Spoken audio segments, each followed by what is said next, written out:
This is Katrina Ben, a traveling nurse who has been brought in for questioning regarding the death of her lover, Eric Somuah. Ben lived in the same apartment complex as Somuah, and the two bonded over watching basketball games. Somuah was a ladies' man and was known to bring a different date home almost every night. Ben, who had believed their relationship was becoming serious, was angry and humiliated when she found out.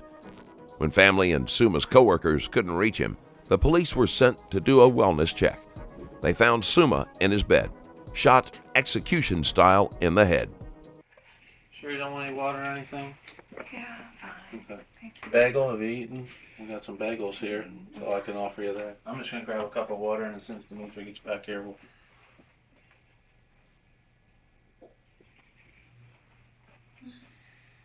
Sorry, we don't have better accommodations here. It's okay.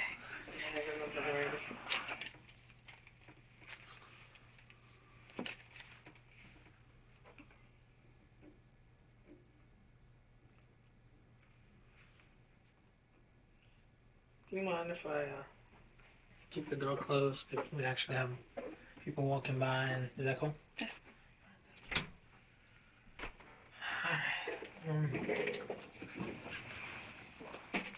I just want to start again by saying just thank you for coming down and helping us out with this. We really appreciate Whatever you guys need. Thank you. I give this kind of spiel to everybody. Just don't take offense to it or whatever. But especially for people that never been in the police station or whatever, just know you're obviously not here under I have a arrest. crazy family. I've been to police station Okay. before. Not for me though. Right. I'm clean. Okay. Well, you're not under arrest. You can go anytime. You don't have to be here. Thank you for doing this. So let's. I want to know too. Yes. I will basically get some basic information from you, and then we'll talk a little bit about Eric. Okay. It's Katrina, K-A. Trina. And it's B-N. Ben. And what's your date of birth? And what's your address, I guess, at home in Mississippi?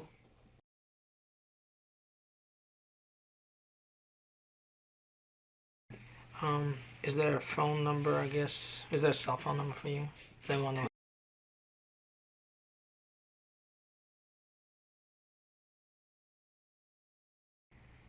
And is there a work number? Well, yeah. Well, my agent. That's fine. Do you need my agent? That's fine. Just in case you change your number at some point or No, something. it's not changing. Okay, then that's fine. Okay. Don't worry about it. Why my address? Huh? Why my address? Just because sometimes what happens is like later, let's say 2 years later, we still can't figure out who killed Eric. Okay. And something comes up and we got to ask you a question. You'd be surprised how many people 2 years later have a completely different... You want my address in Rosedale? Yeah, sure. Go ahead. It's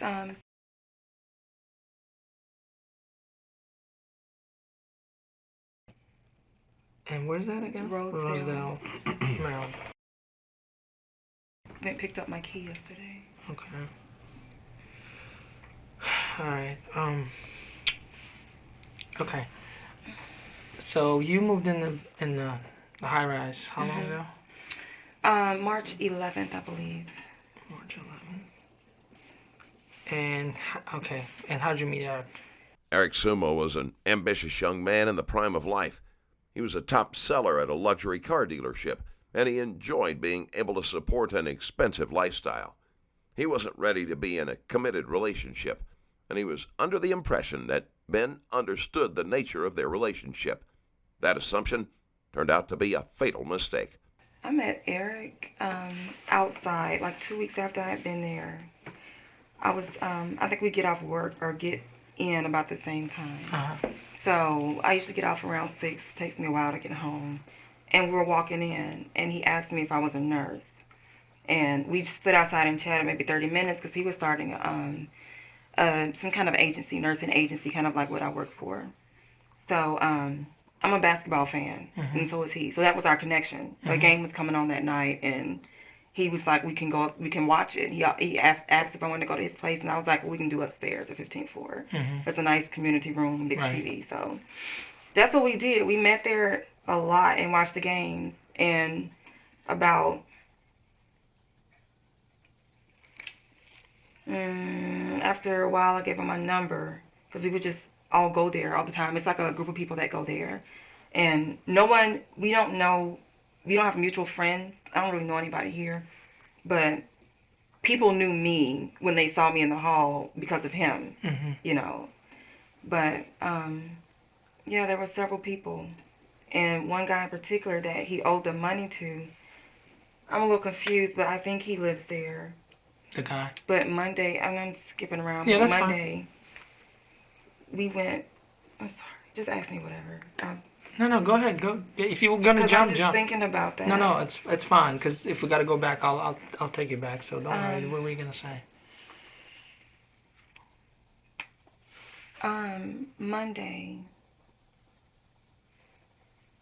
Sunday, I was at home and he called. I think he called like, I don't know, maybe he called a lot Sunday. It was just crazy because I saw him Thursday, left him Friday morning, didn't talk to him Friday. We text. Saturday he came by. Sunday, all day. Saturday we missed OKC games. I was a little pissed off at that because that's our game. Supposed to see OKC play together. But anyway, he did something else with whoever else. Right. So Sunday, I didn't do anything. I didn't go anywhere.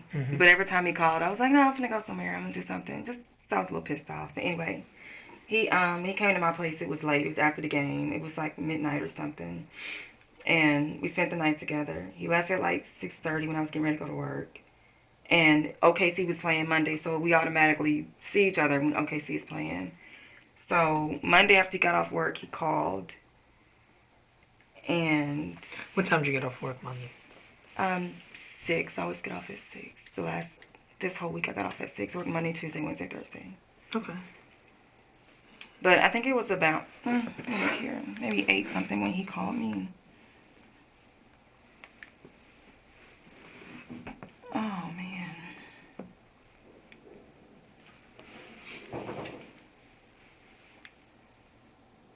It was just crazy. He was like so excited. A dumbass calling him yesterday. I've called him every day. What did I say Monday?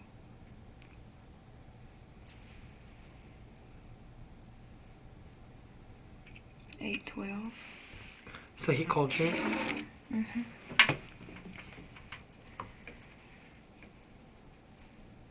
He called me at 8:12, and then somebody beeped in. So he said, I'll call you back in 2 minutes. And he called me back at 8:25. Okay. And when he called me, like I said, it's a given. We've watched the games together, you know. So it's a given we're watching the game. We already knew that. We talked about it Sunday. We're watching the game Monday, no matter what. So when he called me the first time, it's a definite I'm on the way home. I'll see you in a minute. When he got the beep and called back, do you want to watch the game tonight? You want to watch tomorrow night's game? Oh, we're watching tonight's game. Why are you trying to change, you know? But his excuse was, he said that was his cousin that just called. And then he went to, his manager is leaving, and they're having 2 parties 2 days in a row, Monday night, Tuesday night. He said he wants to go to one, and he was like, well, what night do you want me to go? And I was like, well, we're watching OKC, so you can't go tonight. So that's fine. He came in, and we called back and forth. He told me he was coming in to meet him upstairs, so after he got something to eat. So like 9, I called to see if he was there. I don't know, if you look at you can look through my phone, I don't care. We just do that back and forth. You know, like, are you there yet? You there? You ready? You there? You know. Right. So did he come up to your place, or? No, I went to his place Monday. Okay. He stayed with me Sunday. Okay, but Monday you went down to his place to watch the game? Yeah. So it was a few minutes into the first quarter when I got there. What time did the game start? I think it started at 9. Okay. Yeah. Okay. Keep going. And I don't watch time, you know, when I'm with him, but I can tell you, like, it was first quarter this happened, second quarter when that happened, so you can figure it out. Right. Okay.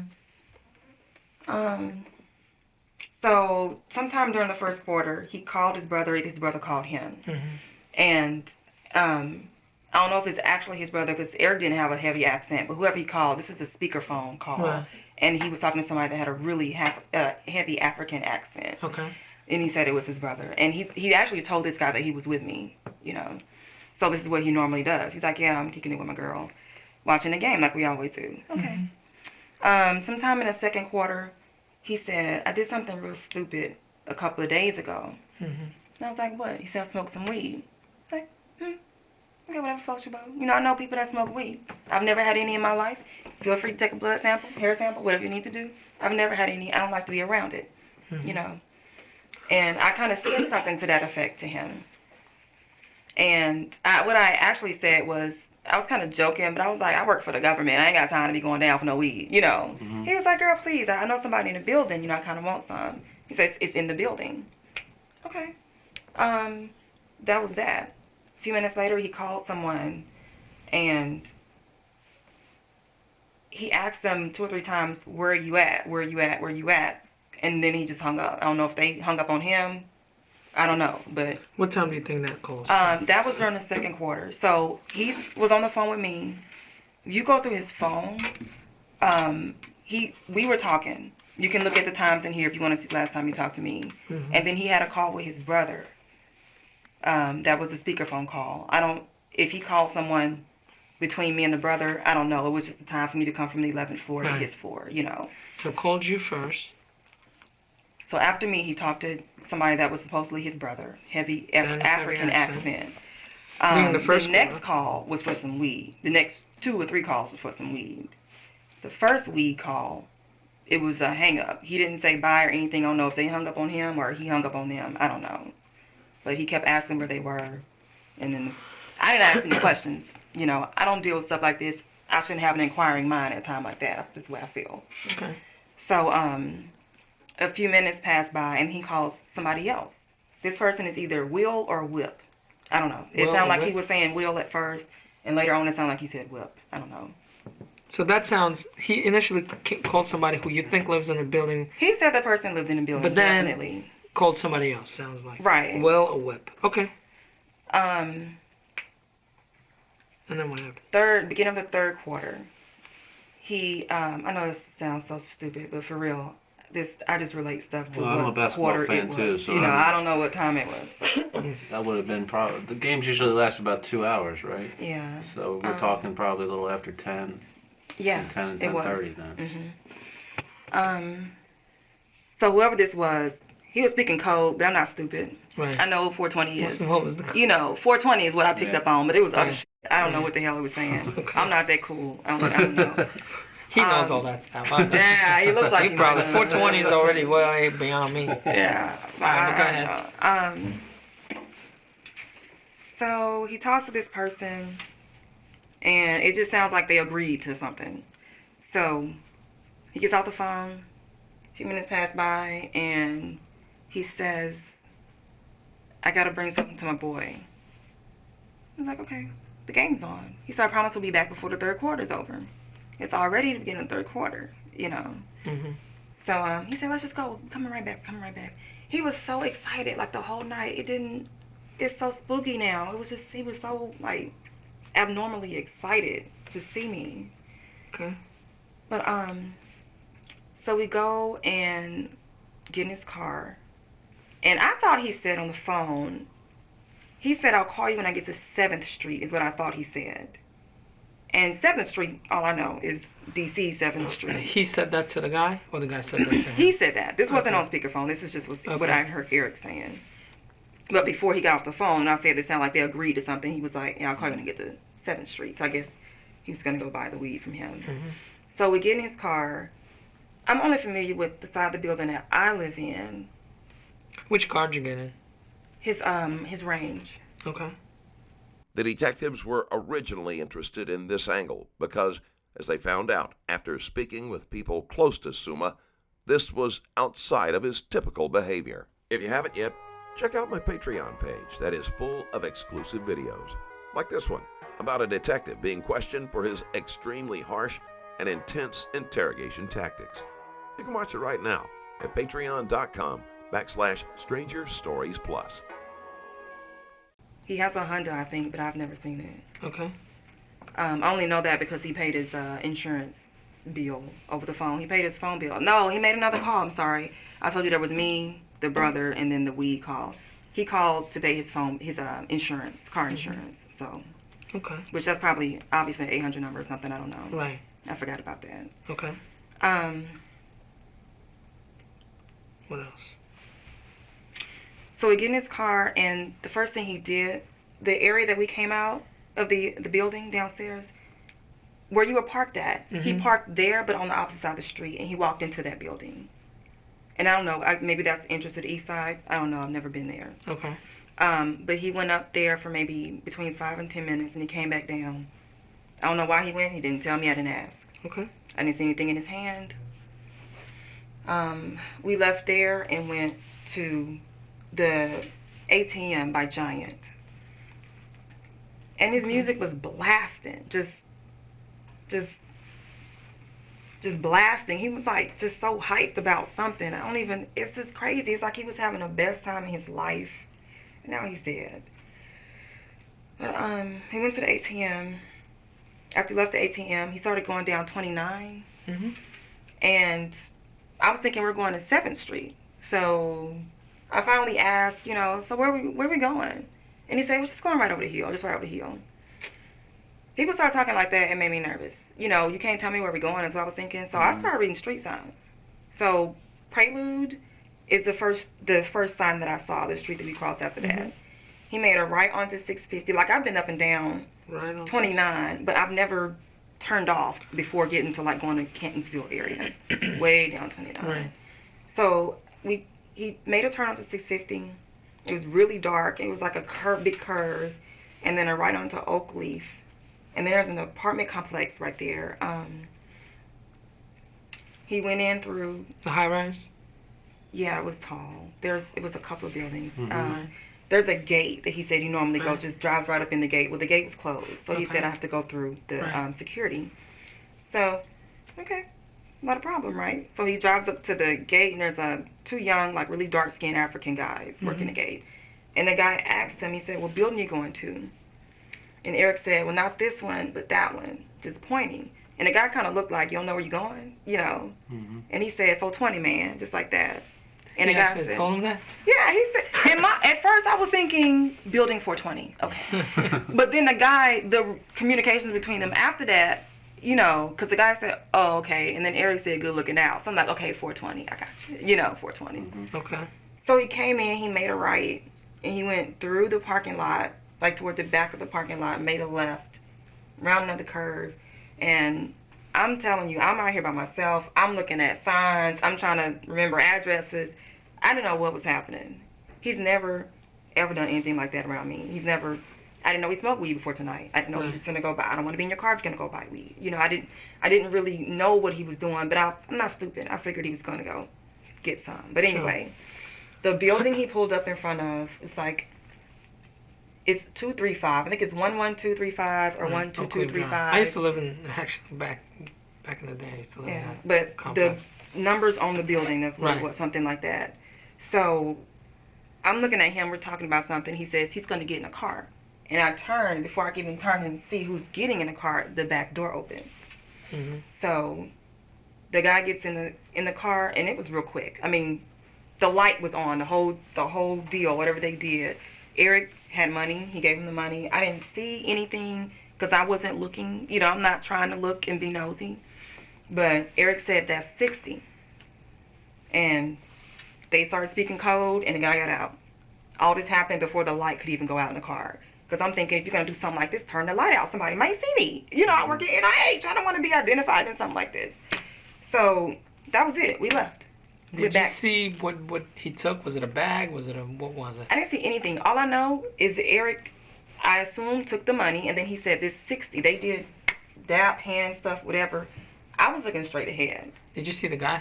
When he got out, I saw him. Okay. When he got out and was walking away, I wasn't trying to do this, but Eric pulled off and the guy was walking. I looked back. What did he was like? Bald, and he's about my color, skinny guy, scruffy beard. Throughout the interview, Ben uses the limited interaction between Somuah and the dealer to try to misdirect the detectives.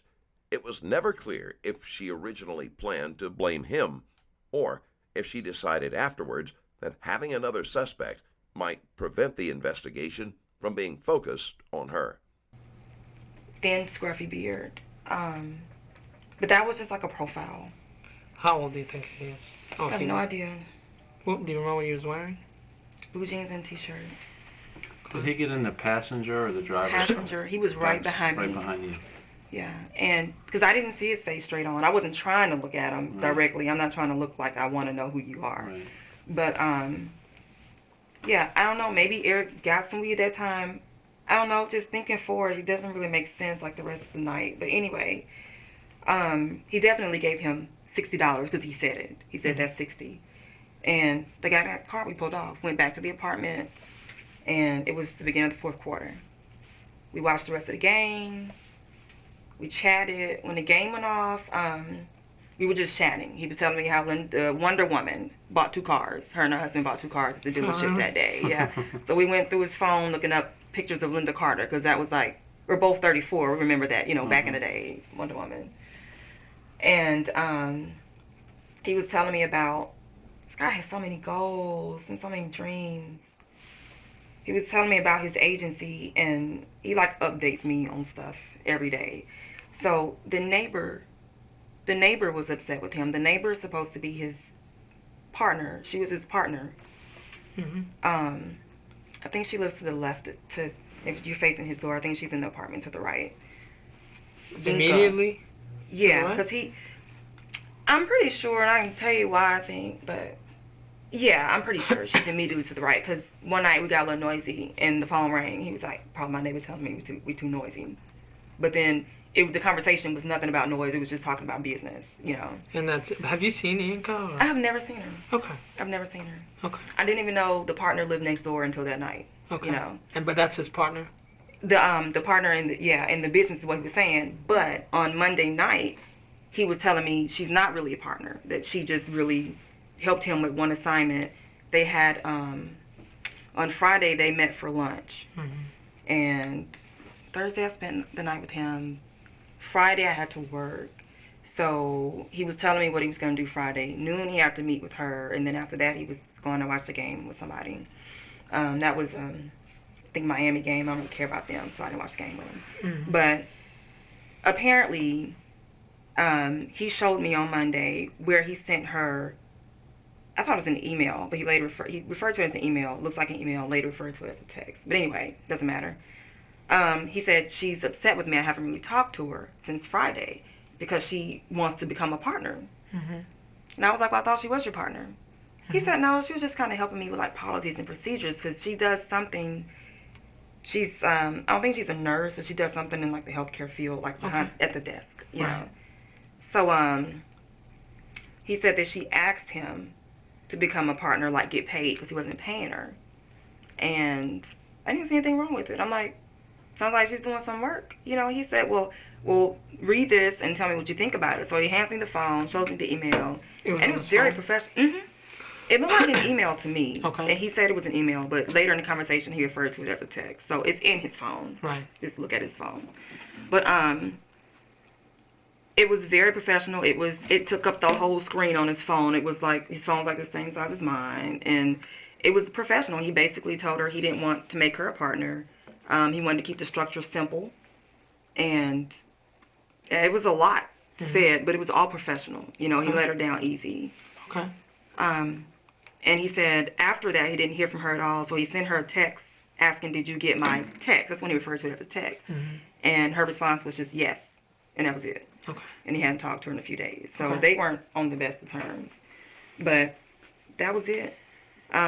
We went to bed. I went to sleep.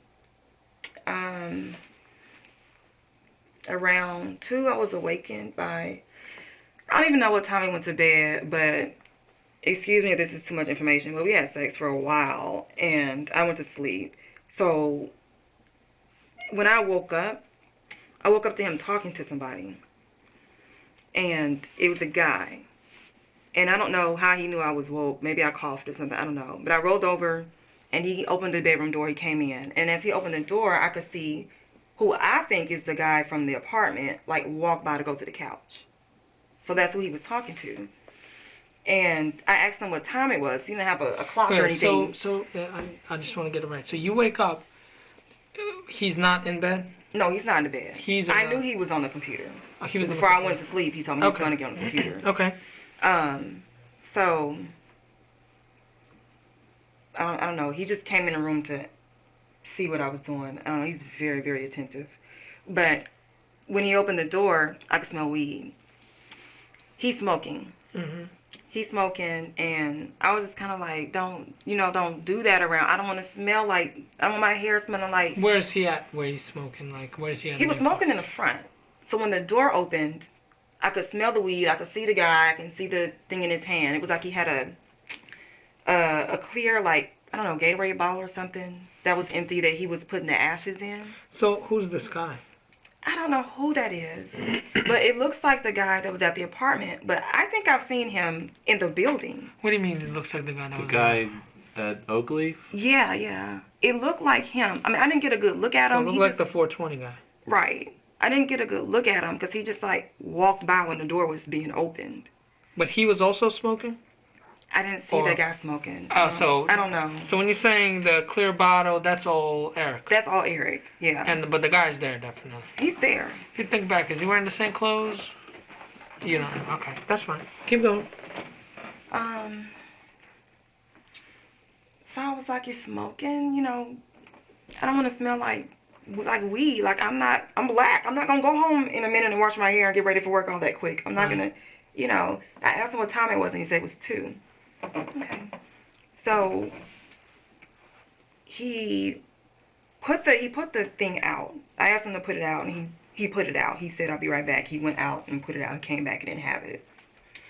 But when he went out to put it out, the guy this is how I know I think he owed him money, because he was saying, I have to go to the ATM. I'll go in a minute. And I couldn't understand what the guy was saying. It wasn't an argument. It just sounded urgent, if that makes sense. Mm-hmm. So Eric comes back in the room. He's not smoking anymore. Doesn't have anything in his hand. And he just lays across the bed. And I was like, do I need to leave? Like, you got to go somewhere? And he was like, no, cool. I got to go by the ATM for him before I go to work in the morning. I just heard him say he's about to do it in a few minutes to him. But he's telling me he's going to do it in the morning. The detectives were able to track down the man based on Ben's description. He denied having ever been in the apartment and told them, I don't deliver. Okay. He was like, it's fine. Just go back to sleep. Okay. He didn't want me to leave. I assumed this guy was going to leave. I don't know. Eric just laid across the bed, and apparently I fell asleep. When I woke up again, Eric wasn't in the bed. It was 4 something then, because when he came back in the room, I asked again what time is it. He said 4:30. But I didn't hear anything. I didn't hear anybody in the front. So I assumed the guy was gone. I stayed in the bed. He comes getting to bed, and around it had to be right at 5. Mm-hmm. Eric's in the bed, and I hear somebody using the bathroom. So the guy's still there, obviously. He used the bathroom. I'm a nurse, so I'm going to notice if you use the bathroom, you don't wash your hands. So he used the bathroom. I didn't hear any water running afterwards. He used the bathroom, and then he came and turned the dryer on. He was like in the closet, and he turned the dryer on. This lie comes back to bite Ben later when the detectives tell her that only her and Somuah's DNA is on the dryer. So I'm thinking that's kind of disrespectful. I have to work. Eric had to work that day, so he had to go to work at 9. Why are you doing laundry at whatever time it is in the morning? I'm not dressed. So the door from between the bedroom and the closet was cracked a little. So I get up and put clothes on. I'm like, I'm just going to go. I don't even know what time it is, but it was 4:30 when Eric told me last. I'm just going to go. I usually leave 5 something anyway, start getting ready for work. So I go through the closet to the bathroom, look at the dryer. There's nothing in the dryer. There's nothing even in the dryer. I don't even know why the dryer is on. So I use the bathroom, and I crawl back in the bed. I kiss Eric. He's letting me sleep that hard. He didn't budge. So I just left. He hates when I leave without waking him up. But the dude was there. I just left. You know, it was just a little uncomfortable. Let me go. He just seemed a little weird. Was he sleepy when you left? He was asleep. Okay. He didn't even budge. He doesn't even sleep that hard usually. If I move, he moves. Why are you not asleep? You know, if I move, he moves. He's usually. Which side of the bed was he on? He was on the left side. I always sleep on the right side, like by the door. I sleep by the door. You sleep by the closet? The closet side? door. He was on the other side of the bed, Okay. like by the window. Okay. So I crawled back in the bed and I kissed him, and I went back through the closet and out the bathroom because then I assumed the guy was on the couch. He didn't have a whole lot of furniture. I assumed the guy was on the couch. And as I walked out the door, he pretty much helped me close the damn door. You know, like, get the fuck out. And when I felt the nudge on the door, I thought it was Eric coming behind me because he usually walks me to the door and locks the door. But you didn't see him come up behind you, like to the front? No. I went out the the bathroom door. and immediately made a right. Yeah, into. like I wasn't trying to look, see him, or anything. I was just trying to leave. So I walked out the bathroom door and grabbed the front door. And as I was going out like this, like my hand is pulling the door to, the door started pushing up. Like somebody's trying to help me close the door, you know. I thought it was Eric trying to come to the door, like, where you going? But I saw, like, this side of the guy, I just knew it wasn't Eric, his little skinny arm.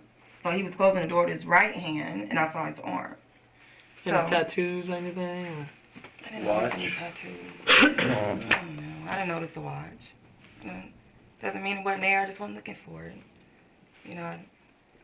Was it Skinny definitely a black arm? Oh yeah, it was a black guy, a skinny guy. Yeah, but the guy when he walked by the door, he was bald and a little scruffy. I don't really know. I mean, I seen this. I didn't see his face. What I saw was the profile at the Oak Leaf place, and pretty much profile when he walked by the door when Eric opened the door.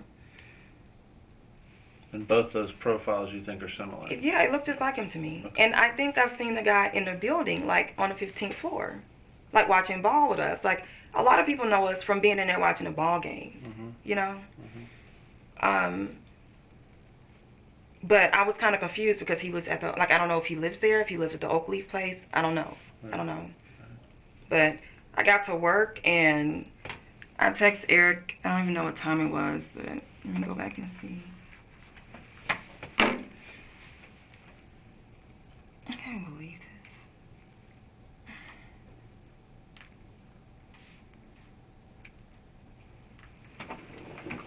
I'll be right back. All right.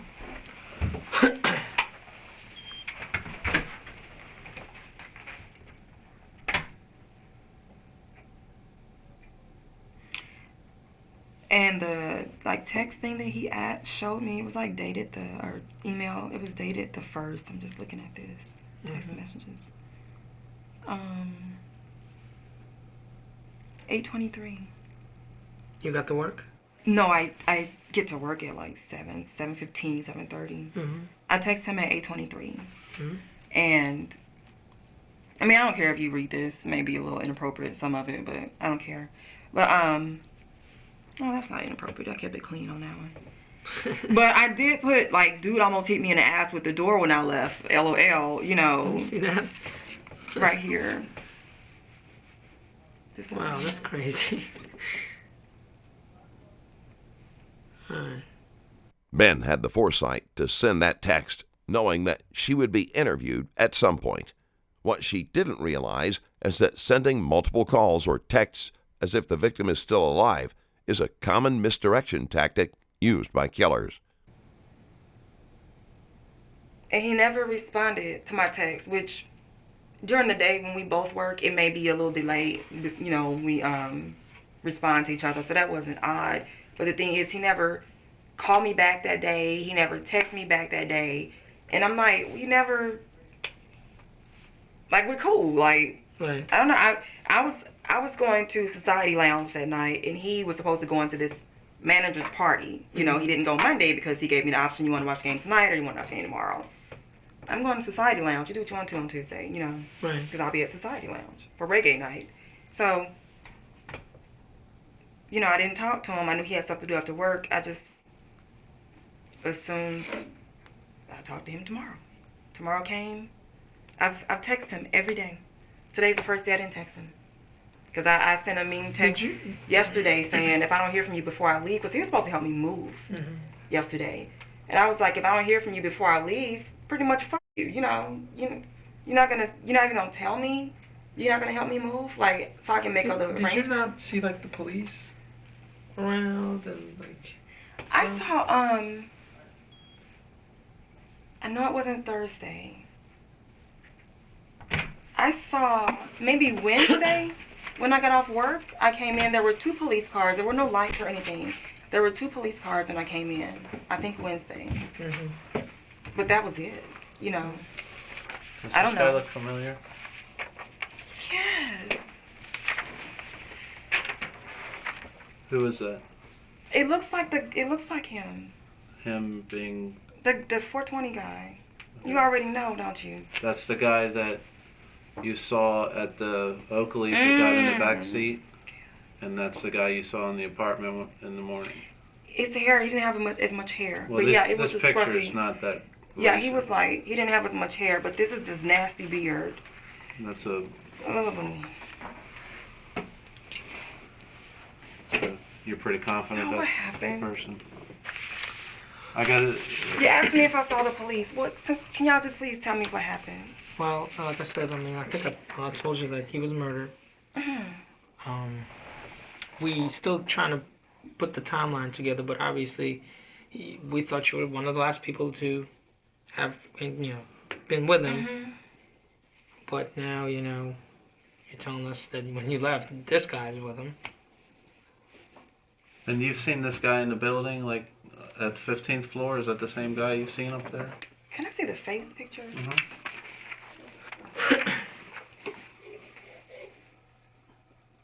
Yeah, he looks pretty rough. Yeah. Now, when you said, I think on the way here, you said he owed somebody some money. What were you referring to? Because he was talking about the ATM, going to the ATM. And we went to the ATM already. Okay. So it's not like you heard an argument about him. It wasn't an argument. Okay. It was just like, I don't even know if it makes sense. I don't know how else to say it, but it wasn't like they were arguing. They were talking about it. And it just sounded like it was urgent. And Eric's a talker, He was just kind of like, yeah, man, I'll do it. Give me a minute. And then he told me I'll take them in the morning before I go to work. I'm like, you just told me. Because I was like, I can go back to my apartment, I'm good. But he was like, no, you okay, go to sleep. So, I mean. Well. What did, can you describe, like, the living room? Yeah. Eric's, yeah. He had 2 leather couches, tan. The long one's against the back. You walk into the apartment, the kitchen. The long one is against the back of the wall. The shorter one is against the window, like in front of the window.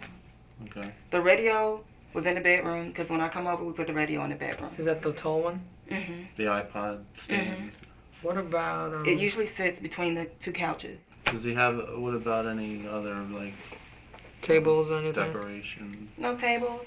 He was supposed to give me that damn girl in the kitchen. Oh, I so love the girl that. was in the kitchen? Yeah. I think it was a table at some He's going to point. give me the girl, huh? I think it was a table at some point. Oh, really? Yeah. I love that. I thought that was really? a beautiful piece of art. But he moved into the kitchen that day? No, it's been in the kitchen all the time since I've been hanging out with him. When you guys were watching the game, Mm-hmm. were you sitting on the sofa? Or We were on the couch. I always sit on the side where, I don't know, maybe an upside down box or something, but yeah. it's something right there. Did you have a blanket or anything? Yes, I had a sheet, a brown sheet. Okay. Yeah. He always gives me the little sheet because I'm cold. I'm always cold. Okay.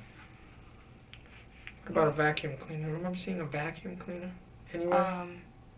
He had my vacuum. But there's a box. Was that a vacuum box? Right. He had my vacuum. That was your vacuum? Or the box? No. He uses my vacuum. Uh-huh. But I didn't know what was in the box. But it was in the way. It was like right there in the door. Okay. It was in the way. Yeah. Because I was thinking he must have bought a vacuum. Because he had been borrowing mine. Do you remember what, if anything, he was wearing when you last saw him when he was sleeping? Eric. I think he only had his underwear on. He might have put a t-shirt on. I don't know. Okay. But I think he only had his underwear on. Okay. He usually doesn't sleep with a t-shirt on, but I don't know. The guy was there, so. Not to be whatever, but did you wear a condom when you guys? Oh yeah, we always wear condoms. All right. Yeah. I don't care. You can ask me whatever. I don't care. So you said, if I recall, the first time you woke up, you heard this guy in the bathroom. No, the first time I woke up, they were in the front talking. Okay. Eric opened the door, and I saw the guy walk by. Okay. But at some point you thought he used the bathroom? Oh yeah, right before I left. He You came. heard the flush? Right. He didn't wash his hands. He left there and came into the closet and was doing something, stumbled on something because the place is not that clean. So he tripped on something. Just like I tripped on something going to the bathroom. And he turned the dryer on. I thought he was doing laundry. Mm-hmm. You know, there was nothing in the dryer. I walked by to go to the bathroom like, the fuck are you doing? There's nothing in the dryer. Do you know if Eric had any valuables, any jewelry? Eric had a lot of shit. I mean, Eric was fancy. Would want to. Somuah was making between $10,000 and $20,000 a month and enjoyed a lavish lifestyle. Nothing was missing from his apartment, and there were no signs that anyone had gone through his belongings. Deal. Jewelry. I don't know. Stash of cash. Did he have any drugs in I don't the think he had any closet? cash because he had to go to the ATM. Drugs, I don't think he... The weed was new to me. I can't see... That's the I first couldn't see time him. Yeah. you saw him with any weed or talking Yeah. about weed and all that. Because he Was that told me, night? he was like, I did something stupid a few days ago. I smoked some weed. You know, I mean, I don't know if that's something he always did, but Mhm. that was the first time he mentioned it to me, you know. Do you know where his phone was at? Was it charging? Was it? I don't know. But whenever I asked him what time it was, he always looked at his phone. Last time I saw it was in his hand. He looked at his phone. What kind of phone did he have? Or It was like mine, but smaller. was it black or gray or dark color like that? It was in a blue case. Blue case. Hmm. How about But I a think it wallet? was- Did he carry a wallet? I don't know. I don't know. He always had money like laying on the counter though, so I don't know if he. How much money? Oh, I don't know. Like before like, going to his was- apartment, like how you go in and you empty your pockets, it'd be like Yeah. $1 or $2 Oh, okay, just laying on the yeah. counter. So I don't know if he actually carried a wallet because his Right. money would always be loose. Did you But guys? there was no money there that night. Did you guys eat or drink anything that day? He actually went got I'd already eaten. I take late lunches at work. Mm-hmm. Like 4:30. I get off at 6. I may eat 4:35, 5:30, or just leave early. Mhm. He had actually went and got something to eat from somewhere near, and he had a half a sandwich in the fridge for me, but I don't eat hardly, so I didn't eat it. So my sandwich was in the fridge, but he told me that it was like a burger. He was eating a burger, and he said I have half a sandwich in there for you. He's always trying to make me eat something. I just lost 15 pounds. I'm good. What about drinking anything? We always drink wine. So I drink Moscato. I brought my own wine glass from my apartment. Did you take it Moscato. back, or is it still? I took my wine glass back. I always take my wine glass back. He had red wine, I believe. Did he get that bottle that night? Yeah, he told me he was buying. He always has red wine. He always has wine. But before he came in, he told me he was downstairs buying some wine. So when I called, actually he was messing with me because one time when I called him, I'll tell you what time it was. Because he was supposed to be there in like 5 minutes, and I called to see if he was there, and he was like, I'm downstairs getting wine. And at first when I called him, he said, I'm not going to be able to make it. So I was kind of pissed. He said, no, I'm just playing. I'm downstairs getting wine. Okay. So let me see what time that was. I don't know if it matters if you want the time, but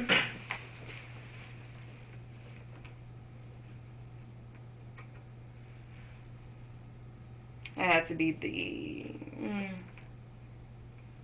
906 or 918 call. Because there's a 906, 918, 928. Oh, wait, one of these, no. Had to be 906 and 918 because 928 he called me. So, yeah, he bought wine and he came in with food. What was food in? What was it in a container bag? What was it? He put on a plate. By the time I got up there, he had the food on a plate. Okay. And he was telling me it's a burger, you have half a sandwich. I gave you half my sandwiches in the fridge. Okay. Was he on Oakleaf? Who? You guys, he got murdered on Oakleaf. Because you already know. No. Well, I think we can tell her where it happened. He was killed in his apartment.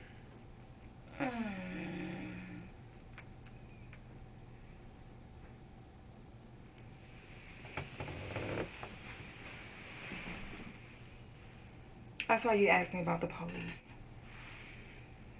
Yeah.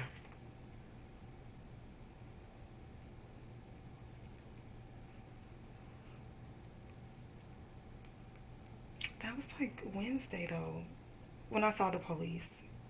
Well, we've been there every day since. So I don't know. I mean, this is all Monday night. I don't know. This is. Well, yeah, Monday night to Tuesday morning, right? Yeah.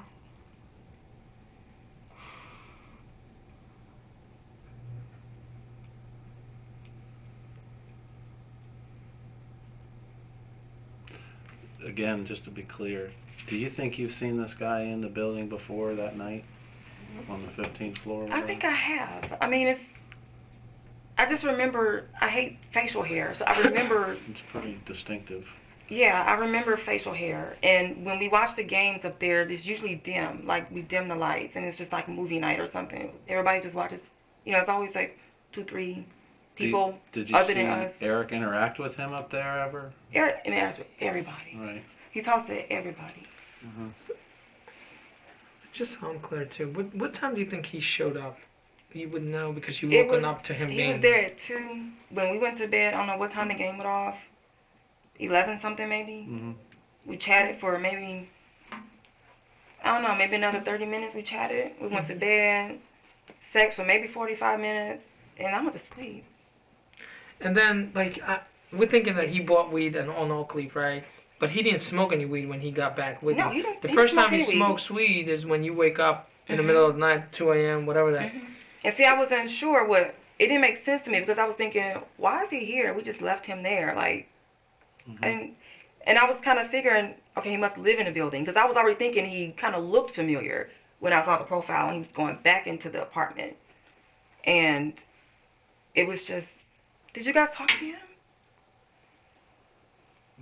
We can't really tell you what's going on with the investigation, and the reason is because you're a witness, and My God. we can't influence. Oh my God. Okay, I have a question. Your recollection of things is why. Okay. Okay, understand. I'm sorry. I just I'm sure you have a asking million shit. questions. I understand.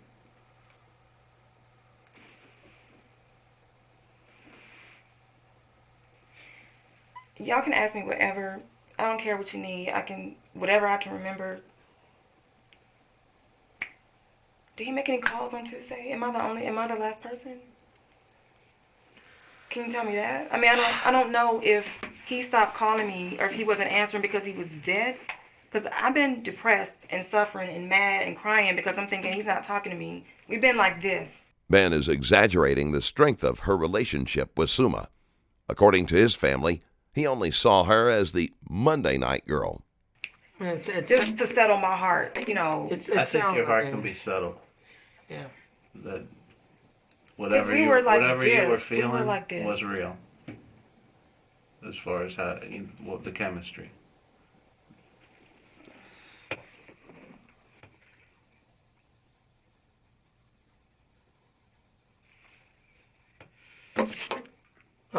We're gonna step out for a few minutes. Just gather your thoughts real quick. You sure? Do you want anything? Water or anything? Soda?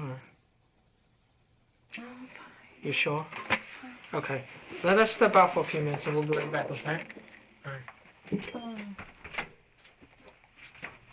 I'm still texting him. Do you actually? What I want to do is take a picture of the one message you sent him that says, "Dude, almost hit me with the door." I'll bring a camera. You can do it. Okay. All of them. You can read all of them. Sure. I was still texting him. I text him every day. Here's the thing. Do you have your new apartment already? You do. You got the keys and everything. All right. I can't say for sure that this guy stayed behind and did it. But it's a possibility. Okay.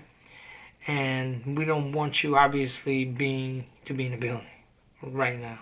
Let me think about that. Right. So, what we'll do is we'll drive you back.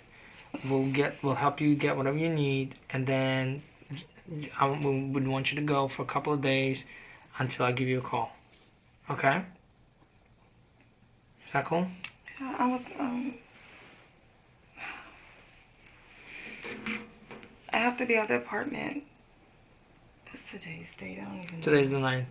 By tomorrow. So that's We'll talk to the management to make sure you get a couple of days or whatever. Okay?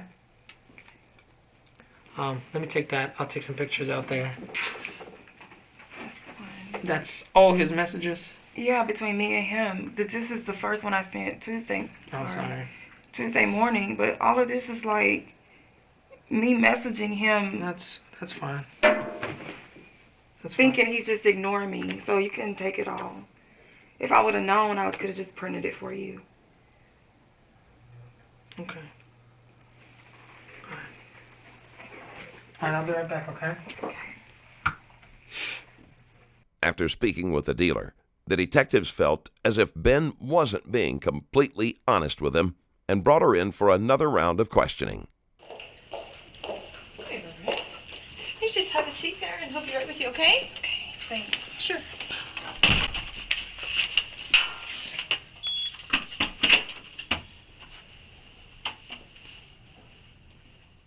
Hey, Trina. Hey, how are you? Good, how are you? Tired. You got your makeup on today, huh? Yeah, I have my makeup on today. I remember you telling them, never leave the house without the makeup. Yeah, never. Alright, so what do you want us to turn in? I have 5 keys. 5? 4, yeah. This is the little thing you wanted, and The this is 5. for the garage. So, Wow, they actually printed the number on it. yeah. It's for the garage, so I don't know if that goes to them at the desk or to the garage. Yeah, we'll give it to Wanda. Okay. And that's fast. That's just what I hung on Okay. the thing. I don't think they need it. How's your new place? It's okay. It's boring. So everything's out your apartment. I can just show them clean. Alright. Alright. Do you have more questions? Yeah. Do you have some time? Okay, cool. Alright, so, we're still, like, in the middle of things. Okay. And like I told you before, you shed so much light on Eric that, you know, we haven't gotten from a lot of people. And we were just talking right before you got here. I told Mark that you'll return the key, and he was like, let's, because you'll be all the way in Baltimore County, you know, and this will be like our only opportunity while you're here to maybe just go over the story just maybe one more time. Maybe you just remember something just a tiny bit more that might give us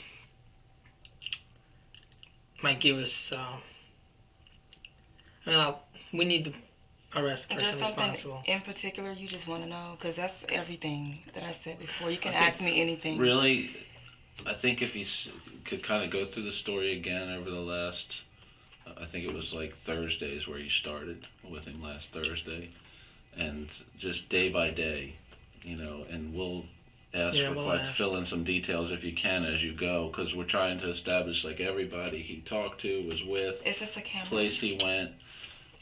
Yeah. You guys recorded it, right? The first one? Yeah. Right. No. We have follow-up questions from your first Okay, interview. well, just ask me what you want me to know, because I don't want to go through all this again. That was a long time. I don't want to go through it all again. You can just ask me directly. I don't care. Ask me anything. Alright. Okay. Oh, that's fine.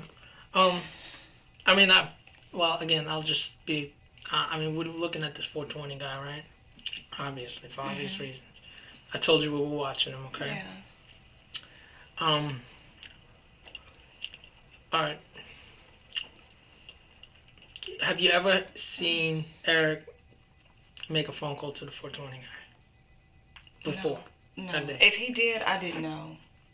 Okay. So I think Thursday you said he was at your place. He doesn't. No, Thursday. Because we're going through his Sunday phone he was records. at my place. Okay, so Sunday was at your place. Right. Thursday I was at his place. Friday. Friday morning I left his place. Friday, I actually called him. He didn't answer. He texted me. I didn't talk to him at all Friday after I left his place. All right. So I don't know what he did Friday night. He told me he was hanging out with the boys. I don't know what he did Friday night. Okay, well, Saturday. Saturday, I saw him at 8 something.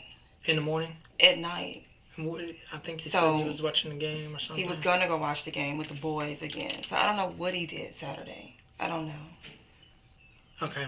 Do you think he went with the boys Saturday night? I doubt it. I don't know. He may have. He hangs out a lot. I mean, I don't know. He may have. Because I get that. We know he was with another woman Saturday night. He probably was. Because he doesn't. Because Saturday night was OKC night. Right. So I'm like, he doesn't cancel OKC with me for the boys. So he probably had a hot date. I said before when I was here, he probably had a hot date. Saturday. Right. He was with another woman at Society. Saturday night. I believe she was like a little bit heavy set Hispanic lady. Do you know anything about her? Somuah was with an older woman, whom he had been seeing fairly regularly. Although the term girlfriend was used, he wasn't interested in commitment. She was upset, which the detectives felt gave her a strong motive. However, she was visiting with family out of the area when Somuah was killed. Okay. And I think before you mentioned something about Friday, he went to lunch with someone. Yeah, the neighbor. He said he had lunch with the neighbor. And that was the would-be business partner or right. whatever. And he showed me the email that he sent to her that was dated June 1st. Okay. That's why I was saying if you go to his phone, you'll see it. Okay. Text or whatever it was. It looked like an email to me. Did he ever talk about how she took that news? So we're going through the story regardless all over again. Well, he said she didn't like it. He didn't talk to her after that. He sent her a text saying, "Did you get my text that I sent you?" And that's what I was saying. He referred to it as an email. It looks like an email. And then when he was telling me, he sent her a text. It changed from email to a text. Either way it goes, it's in his phone. But he said when he sent her the text saying, "Did you get my text?" She said yes, and that was it. Just a one-word answer, and that was it. He hadn't heard from her since then. Mm-hmm. And that was sent on. Well, I saw the email that was dated June 1st, which was Friday. So this was Monday night when he was telling me this. Mm-hmm. So I don't know. Apparently, she was upset. I mean, I've never heard him say anything negative about her. Right. But in all the other times that you spent the night at his place, was there ever anybody else there like that night with the suspicious dude in and out? Never. That was the first time. So.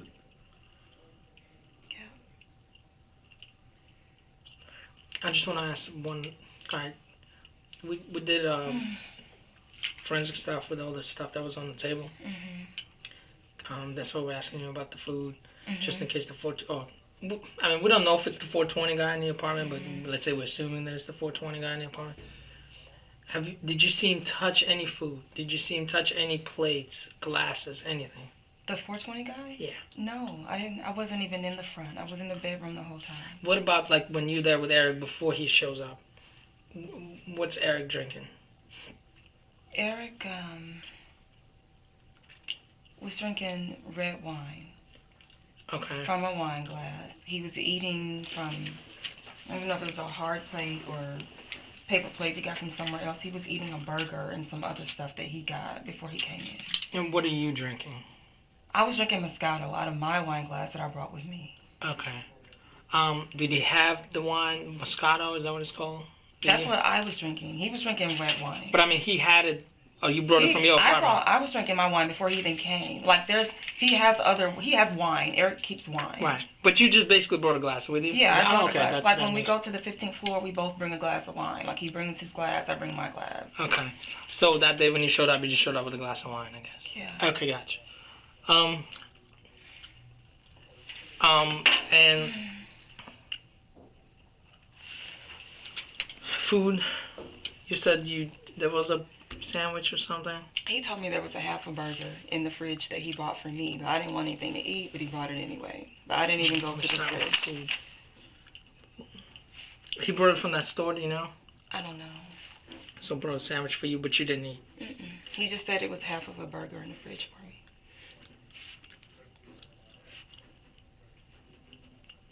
Okay. And you just had the one glass of wine. You didn't have any of his wine, so your prints will I not don't be on the drink his bottle. wine. I don't even like how it tastes. It has to be sweet. He doesn't drink sweet wine. Okay. When you woke up, I think you said you woke up the first time he's talking to someone.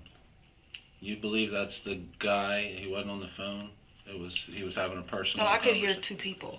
Okay. That's how I knew there was someone in the front. Can you remember specifically anything they were saying? He was just talking about going to the. He was saying they were talking about the ATM, like going to the ATM to get some money, and Eric said he would do it. I'm gonna do it in a few minutes or something like that. And then he came into the room, was smoking, and went out and put it out because I said I didn't like it. And he came back and crawled into bed and said he would do it before he went to work. Like, I just Googled this yesterday. I didn't even know he got shot. I didn't know he didn't go to work Tuesday. I didn't know, like, you guys didn't even tell me that, and it was in the news. Like, I don't watch the news. I thought, That's we little told stuff. you, and maybe No. we didn't. I thought we just told you he was No. killed. We try to keep. You told me he was killed, and you asked me about furniture, and I assumed stuff was turned over. Because I asked you, was it turned over, when you showed me the picture of the guy that looks like him. Yeah, I said, but that guy is skinny. I'm like, I didn't know how he could overpower Eric. I'm thinking somebody beat him to death or something. I didn't know he had been shot. We try to keep witnesses' memories as pristine as possible, and unfortunately the media gets a hold of things, and we always advise people not to watch the news or read the papers because that can affect your memory. If you see things and go, oh, well, you might start making assumptions about what happened, and it's not necessarily true. That's why we don't tell witnesses the details, because we're relying on your memory, okay? As far as this conversation, I know it's hard, and I hate to drag you through this again, but I think we all want the same thing here, and that's to catch the person responsible for this, and so we have to ask all these tough questions. But as far as that conversation, can you really rack your brain about specific things that were said? Was there a specific amount of money they were talking about? I never heard him. Anything that the other guy said specifically or generally? I couldn't even really hear him. It was just like he just sounded like he was ready to do this and go. He just sounded like he was in a hurry. Like it wasn't an argument. It just sounded like he was, let's do this. And Eric was like, okay, I'm gonna do it in a minute. I'm gonna do it. And then, like I said, he crawled into bed and was like, he's gonna do it in the morning. And I just heard him say he was gonna do it in a little bit, Mm-hmm. How long after he crawled into bed did you fall back to sleep? Like in that time before you fell asleep, could you hear or observe anything the guy was doing in the other room? Was he watching TV? The TV was on. Was he talking on the phone? Anything at all? Was the bedroom door closed? Eric closed the bedroom door. Okay. All right. And then when you leave, you're walking, you go through the bathroom to the front door, and explain again how he shuts you don't see him until you're like almost out the door. Is that? Yeah, I didn't even know he was coming up behind me because the box was in the way. Like there's a big box that was maybe up to my hip was in the way. So I went through the closet, the bathroom, and going around the box and trying to be quiet because I know the guy's in there. I'm trying to be quiet, not to disturb him. I wasn't looking for him. There's no reason for me to look that way. I'm going out the door. So I'm going around the box, open the door, and he comes up behind me at some point and helps me close the door, pretty much. Did he grab the door anywhere? Do you remember? He apparently had to be touching it. I don't know. He was shutting the door. He was touching it somewhere. Prints were taken from the door, but only those belonging to Somuah and Ben were found. Before we continue, just know there's a lineup of original true crime-themed gear over at strangerlabel.com. It's all made with a distinct look that fits the tone of the cases we dive into. You can see everything right now at strangerlabel.com. And now, back to the case. So you got out from the bedroom, through the closet, and out that way. And he came up somewhere from the living room area, and we on the way touched the door. Alright. I just saw his arm. And to the best of your memory, about what time was that, as specific as you can remember? It had to be 5-something. Because it was definitely 5-something. Because I usually get up around 5:30ish to go. My alarm usually goes off around 5:30, and my alarm went off after I'd been in my apartment. How long after?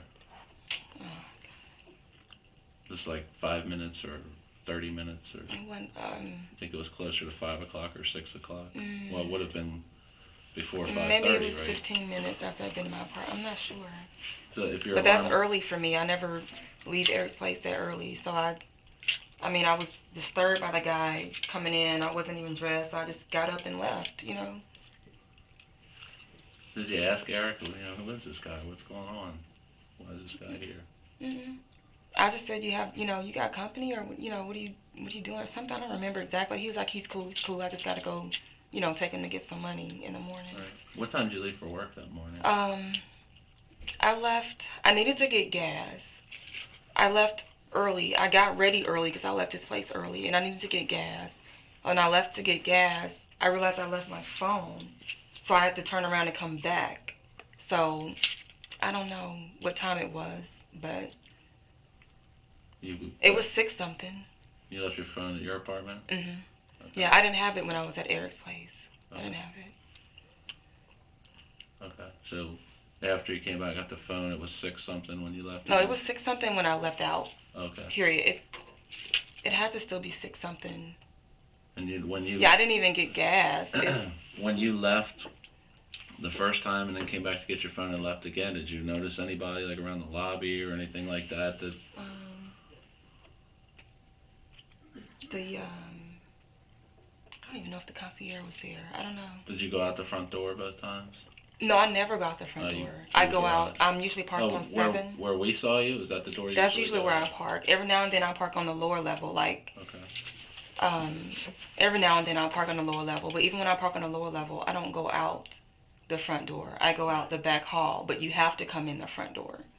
So whenever I come in on the first level, I have to come in the front door. You can't get into the back.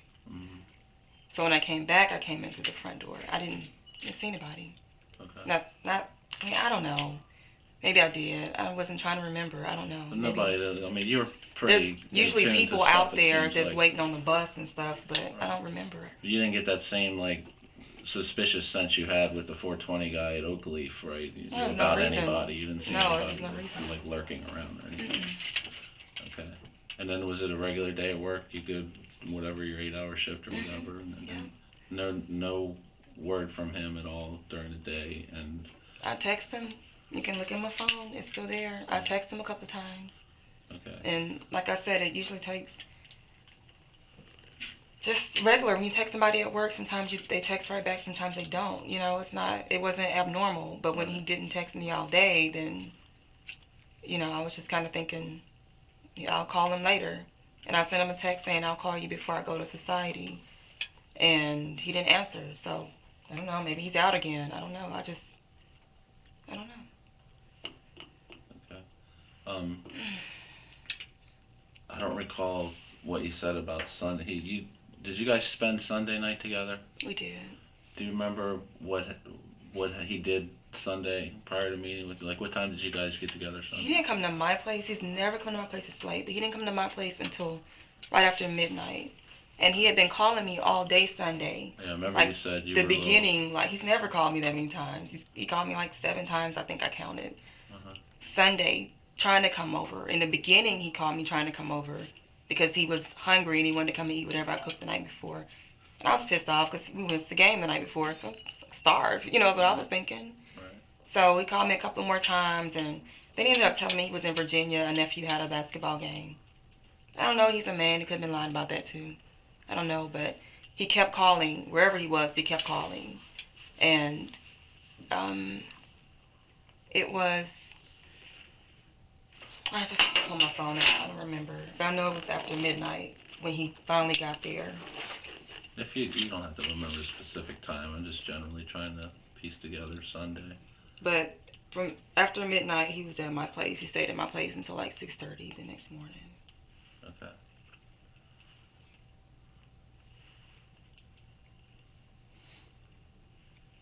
And there was never any conversations between the two of you about him owing somebody money, having a disagreement with someone, As far as I knew, Eric didn't have any Angry money woman, problems. anything at all?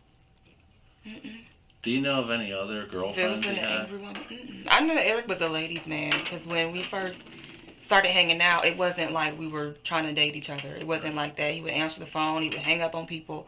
You know, I heard that. Like I witnessed that. You know, so I would call him lady. You know, lover boy or something. He hated it, but I mean, that's what it was. And then we ended up being interested in one another. And he ended up pursuing me. Like you can look at. I don't care. You can look at it. Like Eric called me far more than I ever called him. Right. You know. It's like, What was the plan when you moved? Were you guys still going to see each other sometimes and stuff? Yeah. Okay. He was supposed to help me move. Right, I remember you saying He was that. talking more about it than I was. Right. So Were there any males in the building that he was friends with that you know of, or he was knew? friendly with everyone. I mean, there was so many people that would be on the 15th floor watching the game. He talked to everybody. Was there some people more than others at the 15th floor that he seemed to be closer to? Because I mean, we're just trying to figure out anybody at all we can talk to that might shed some little piece of information that can help us. I don't know. Just look at his phone and see if he was talking to somebody after I went to bed.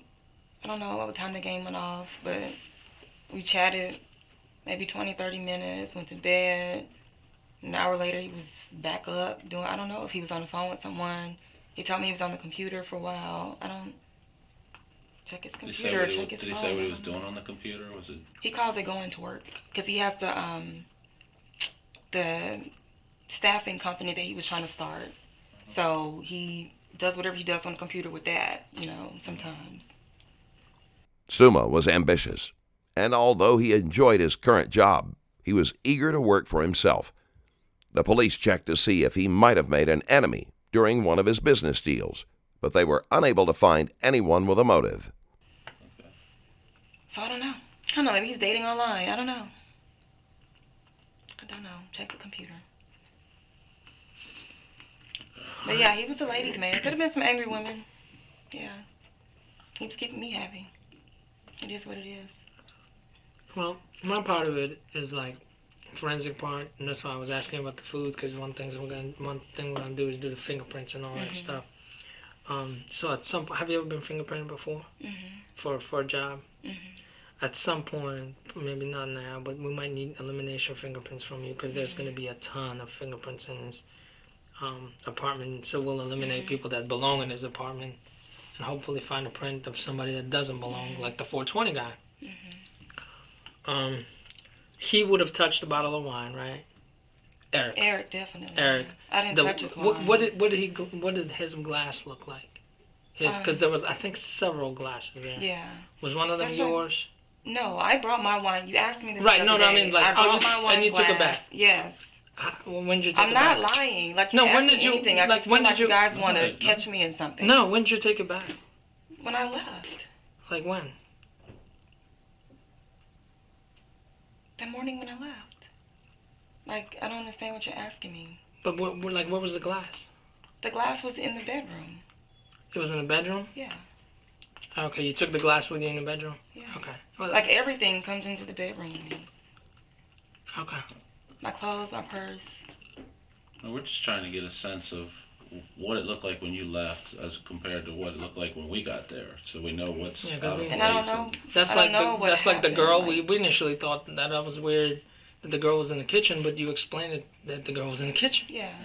Well, like, to us that looked weird, right? But we had no idea. It looks weird to me too. Right. I thought it would be better in the bedroom. So that's something we asked the question because you were familiar with the layout. Yeah. Is that where she was, or did the killer move that? You know, if something looks out of place, we have to find out why, and if it's involved with what happened. So that's why we ask these weird questions. Because we do unfortunately we don't have a video camera in the apartment, so we don't know what would it look like before. When the guy went in the closet and did the dryer thing, do you have a sense of how much time he spent in the closet? Did it seem like he was looking around in there and stuff, or getting into things, or was it just a... He wasn't in there a long time. Just long enough for somebody to... He tripped on something when he came in. fumbled with something, and then he turned the dryer on. I thought he was putting clothes in the dryer. I don't know. Right. And like I said, when I went through to go to the bathroom, there was nothing in the dryer. I didn't see anything in the dryer. And that was at what time approximately? Like, I think you said 4-ish? 5 maybe. It was right before I left. That's It had what to be 5 caused something. you to wake up, and Right. I think you said you couldn't go back to sleep or whatever, decided to leave. And Eric's out cold at that point, right? Sound asleep. Yeah. Do you remember what time Eric finally came back to bed? 4:30. And So I asked him what time it was. He said 4:30. Okay. Didn't say what he'd been doing or where he went or anything like I didn't care. that. It was 4:30. Did you have any indication whether he actually left the apartment while you were sleeping and came back? I have no idea. Okay. Well, you know, we told you when we were watching him, and when I told you, like, it's cool, like, initially when I said don't go back, but then I said it's cool for him, we ended up arresting him, actually. How sure are you that, is he the same guy? I know the 420 guy is the one that sold you weed. How sure are you that he's the guy No in one the apartment? sold me weed. No, I'm sorry. You, I don't even meaning know you- if he sold Eric weed. Yeah, Eric you- gave him $60. You as in you two together, like, that's what I mean. I don't mean you. No, Sorry, he it's didn't been sell it's been a me long weed, it's been a nothing. long 4 days. We've been And out, I didn't even see him give Eric weed. Eric gave him $60. Okay. I only know that I'm because sorry. Eric said that's 60. All right, so when you go over there to the apartment on Oak Leaf, the guy, the picture that you saw, right? Is he the guy that was at the Oak Leaf apartment, or is he the guy that's in Eric's apartment, or both? I guess that's what I'm asking. Like I said before, I saw his profile. When he was going back in the building, I turned and looked, and that I described the guy to you before you brought the picture into the room. So when you brought the picture in here, that looked like the guy. I think I saw the profile picture first. It looked like the guy, except he had more hair on your picture. It looked like him. The face shot. So again, the guy had more hair now, No, or on the your guy in the picture had more. Right, hair? Okay. and he said it was an old picture. I said it looks like him, except there's more hair. I didn't know if you had already arrested the guy that day. I didn't know. I understand. I said he has too much hair. He didn't have that much hair, and he said, "Well, it's an old picture." Okay. All I saw in the apartment was a profile, because Eric opens the door and the guy goes by. That's all I saw. It looked like the same person to me. Okay. That's why I was thinking it's weird. Like, why is he here now when we were just there? You know, a couple of hours ago. Why is he here? I don't know. I've never seen him in the apartment. Looks like a guy I've seen on the 15th floor. More than once. So, Are you? I don't know. I can't say for Are sure. you tired today? I'm very tired. 'Cause you I've been seem crying like, I know. all I can tell night because and all morning. you seem a lot like yesterday.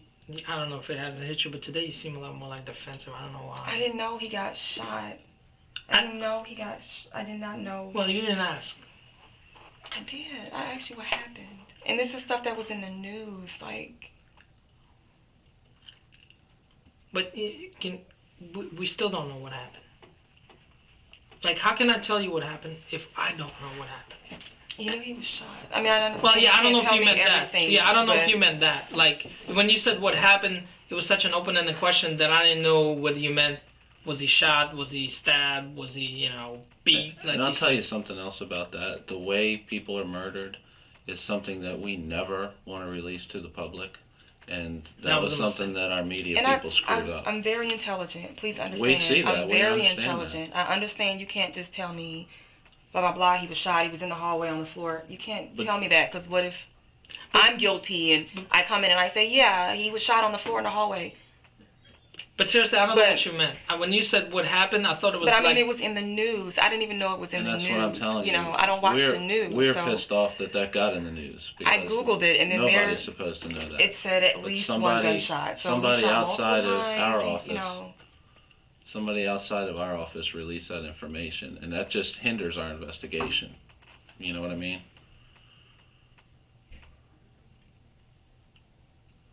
Do you remember what clothes Eric was wearing that night?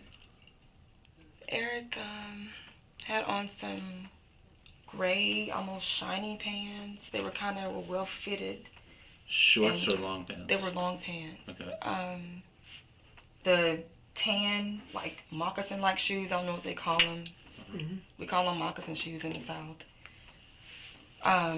And his shirt, I think it was colorful, like blue or something. Like a polo or a button up or A button-up. button up. Hmm. Okay. Long sleeve, short sleeve. Do you remember? I think it was long sleeve. And that is when you guys were watching the game and all that. No, that's when we got ready to go. Because when we watching the Okay. game, he just walks around in his boxers and I think he had on like blue t-shirt.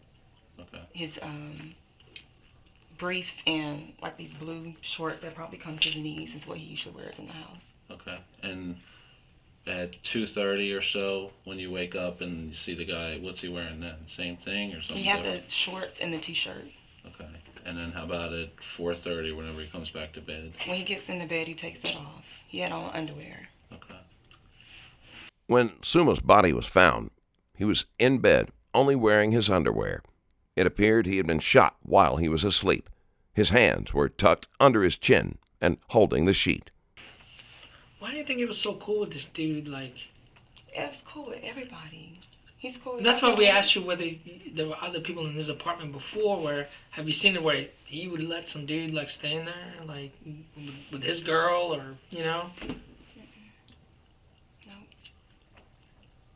So no idea why he was so cool with this dude, and let him kind of stay. It was uncomfortable for me because I didn't know the guy. That's what's the But- weirdest thing for us is he's got you. You know, you guys are hanging out, Yeah, having and kind of a date I night. actually said, and then do I need to go or something like that? Because I Right. heard him saying he had to go to the ATM. He was like, no, he's cool. I'll do this in the morning. He didn't want me to leave. Like I started to leave then. He didn't want me to go. Right. But So it leads us to believe that it's somebody that he knows pretty well if he's comfortable to have him yeah, there he got while in the you're bed there, and he went to sleep. and So to I go would to think sleep. so too. Right. So that's where we're really at a loss. And that's why we're like trying to really press to find out other people he knows and hangs out with and all that stuff. Did he ever bring any of his boys around you? Mm-mm. No.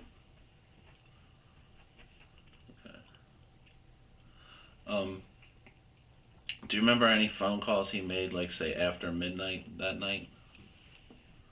Mm-mm. Because there's a If he- couple like unknown numbers that we're trying to Oh, figure out who really? they were. Yeah.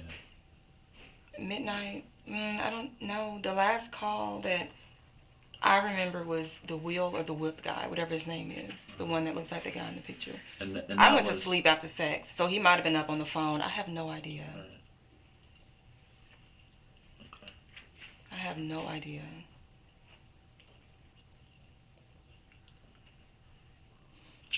Can you send me? Remember you said there's a way for you to send me those text messages because we can match it up with the phones, and at least that'll give us a better timeline.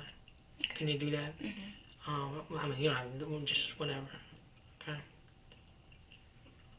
Do you need my email for that? How does that work? Yeah. Do you have one of my cards? I do. Oh well, my email's on the bottom. Wow, you seem so almost out of it.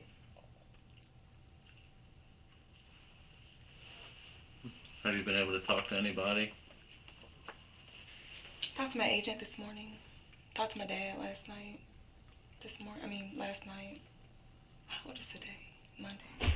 Oh, your agent for your Saturday nursing night, job? I talked to my agent to tell them I was leaving the keys with you guys. Right. Finally told my dad Saturday night. Dad's 64, you know. Doesn't need to be scared and worried about me. But now he is. Well, we got the 420 guy, which is good. He's been charged with other stuff, not the murder. And we just don't have enough. We got him on drug That's charges. why you're here. We just like. Well, you're not the only person. We brought other people here. Well, they came stop by. Maybe the girl that he was with Saturday knows more, because Well, I that's don't- why we're trying to figure out who she is. All we have is her own video at Society. Yeah, she looks like I don't want to say heavy set, but like a bigger Hispanic looking female. Okay. Yeah, so don't take it Because like they don't, may be. don't take it personally. Like we're trying to press you or anything. It's like, I know you're tired, but like that's not what we're trying to do. Trust me, that's not. There might be one little piece of information that we're able to, get you to remember that can. And it put us over happened the edge. before. That's why I like the conversation they were having. If there's anything specific that might not seem important to you, it might really be important to us, So with the 420 guy, so I mean the question basically is going to come down to, I mean, would you be able to safely say he's the guy or not? I don't know. I don't want to accuse somebody that didn't do it, We'll put a percentage on it of certainty. I mean, could I see him in a lineup so I could see the actual profile of the guy? I mean, I don't know. I mean, we may be able to arrange for that. That's actually. And we're not trying to pin you down to say that was 100% him, but we're just trying to get a sense of the level of certainty that you have. Because the last thing we want to do is, and that's why he hasn't been charged. We don't want to charge somebody falsely either, But there's certainly some pretty good reasonable suspicion about him,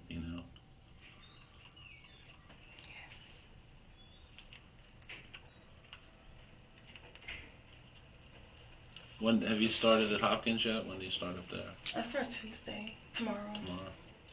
So you're done with NIH now for the time being, unless a job comes through. When will you find out about that?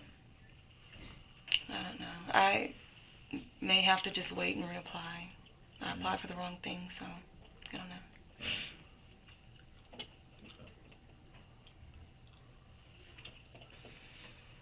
So he's on that computer a lot, right? Yeah. What kind? Was it the desktop or the laptop? I have no idea. I've never been in the room, never looked at it. All right. I walk in the door, I just walk straight to the couch. All right.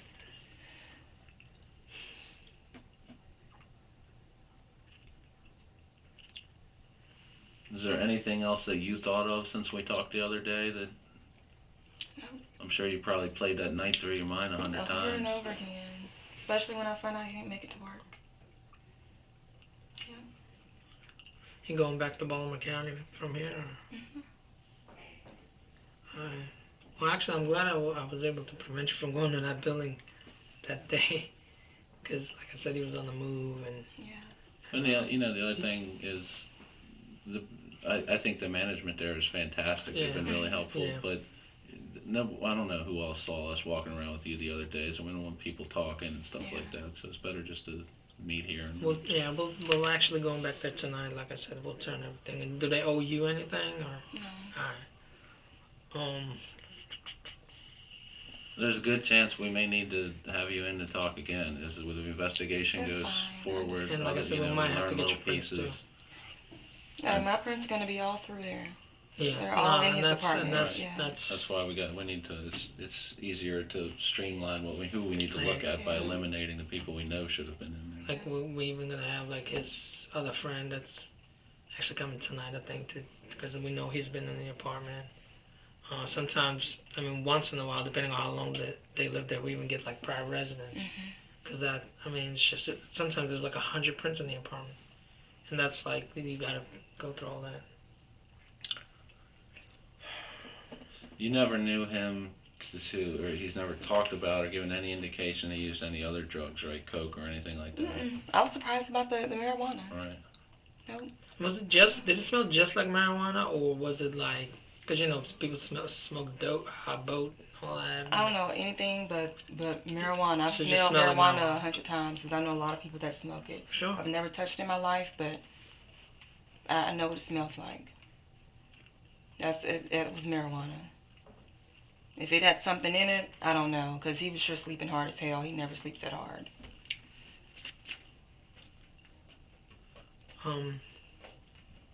Would that be typical for him to like be up that late, like 4 o'clock in the morning?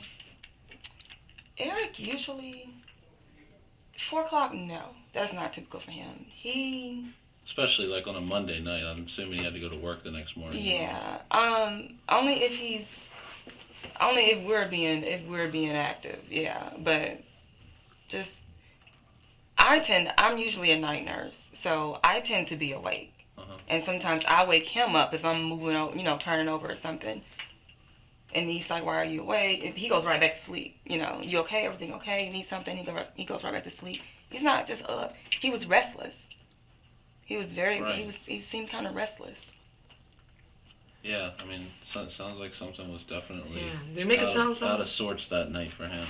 Yeah, I mean, I don't know. It was like the beginning of the night, he was so excited, like not like him, like unnaturally excited. Like Give me an example of that. What was he doing? he was just hype. He was just so hype. You know, he was just like, "You ready to have fun tonight?"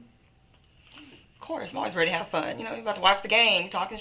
You know, he just when we left to go to Oakleaf or whatever that was, and we went to the ATM. He stopped at the east side of the building first, and then when he came back and was getting ready to pull off, he was like, "Don't talk about my music," and he blasted the radio. He was just driving crazy. Like, I'm surprised we didn't get stopped by the police or have an accident. It was just like he was free as a bird. He was just so hype and excited. You know, I don't know. It was just the whole night he was just excited. The police questioned Suma's family, friends, and coworkers. None of them noticed anything unusual about his behavior. Ben's insistence on this point gave the detectives another reason to question her story. Did he make it sound at all he was expecting somebody that night? No. No. No. Did he ever talk about going to Philadelphia No. Not with me. or Jersey or anywhere? Not with me. Mm-mm. Never heard him say that. Eric had a lot going on. I don't know. I'm sorry. What about at society? Was there anybody there, like either that worked there or hung out there a lot that he was tight with? I never went to society with him. I go to society with my other friends. I've never gone there with him. Have you ever seen him there? Never seen him there. Mm-mm. That seems like the place to be in downtown Spring. That's pretty cool. Yeah, he was there Saturday night. We know that. Yeah. That's his spot. So I do know he goes there. But I've never seen him there. We've never been there together. Mm-hmm.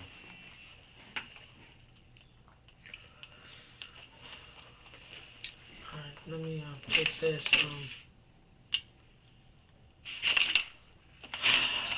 Alright, just give me just one more minute. I'll be right back, actually. I'll be right back, okay? So when did it sink in? Last night. Really? You're pretty much numb on all day yesterday. Yeah. Yeah. Very tired now. I know the feeling. We've been pretty much working around the clock for about a week now.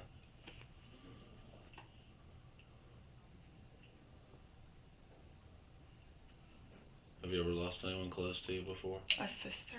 But it was a seizure. It wasn't murder. Right. Yeah.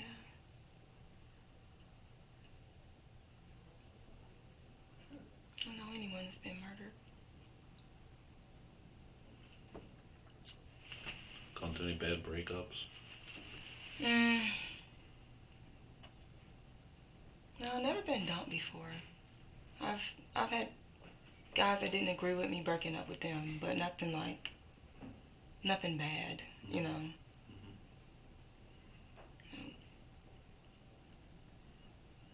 What other places, states, or towns have you? How often do they move you around for the? My contracts are 3 months, so I could move every 3 months, or some places I've stayed up to a year.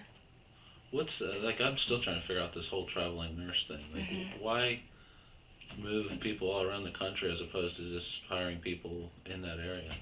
Because there's a nursing shortage. Oh, is it really? So there's not a lot of just some places you don't have enough nurses to do certain things. Like So my specialty, there's not a whole lot of nurses. I mean, there are a lot of nurses, but there's a shortage there because it's specialized. Right. So. That's it. Where'd you go to school? Ole Miss. Oh, you told me that. Did you have a bachelor's or do you have a master's too or something? I have a bachelor's. In nursing? Mhm. Cool. What drew you to oncology? One of my clinicals I did in school. Uh-huh. Yep. So I've loved it since then. We need good people in that field for sure. Yeah.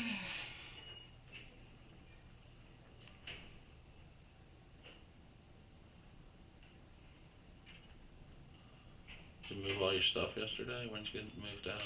I did. When I went back I Saturday just want night. to show you one I got all picture, my okay? stuff. And I'll be right back. Okay. I just got the rest of it when I went back Saturday night. I left my contacts and phone chargers, stuff I just had to have. Right. So, It's hard to be between two places. yeah.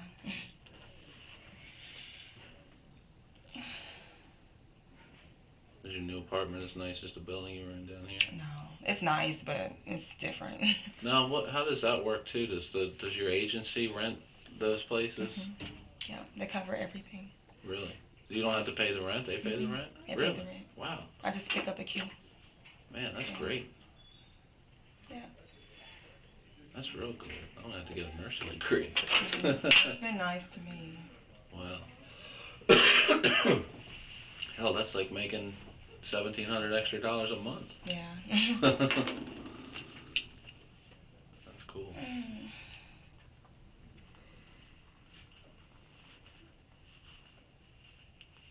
Do you get back to Mississippi to see your family much? I usually do. I haven't since I've been here. It's just too far to. Whenever I come here, I don't see them that often because it's too far to drive. Right. It's just, I'm planning to go down there maybe next month when I get my schedule settled. At Hopkins, I plan to fly. Mm-hmm. But I don't like the road trip from here to there, so I don't. Yeah, but how long does it take to drive? 18 hours. Oh, is it 18? Yeah. Wow. Man, that does stink. I have to do 6 hours to Syracuse to see my daughter, and that's plenty long enough for me. Yeah.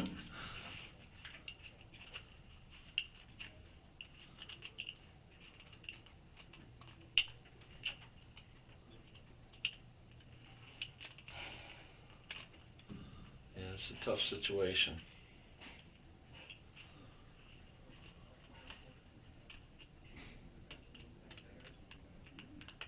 Where's the NBA playoffs stand now? Is it over, or there's another round? There's another round. This is the finals. It's going to be OKC and the Heat.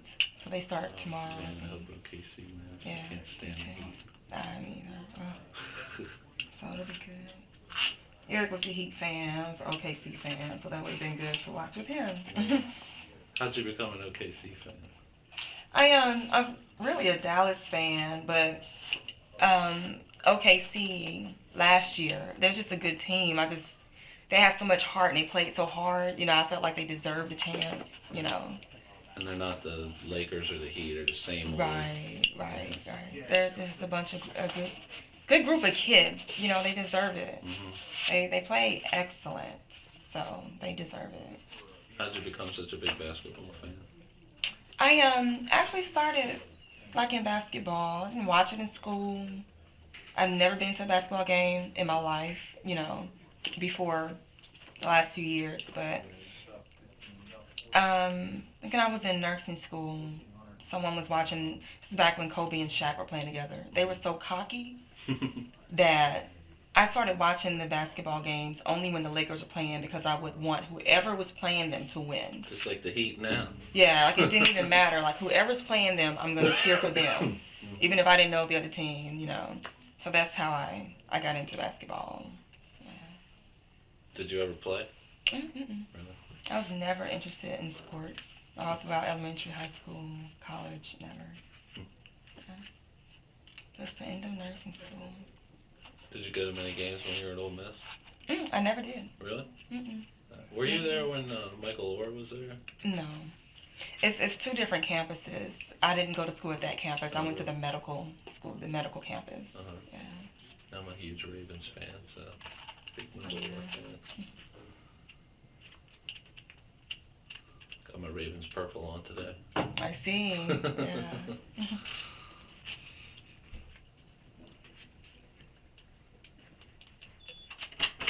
Sorry, I was looking at some scene photos and stuff too.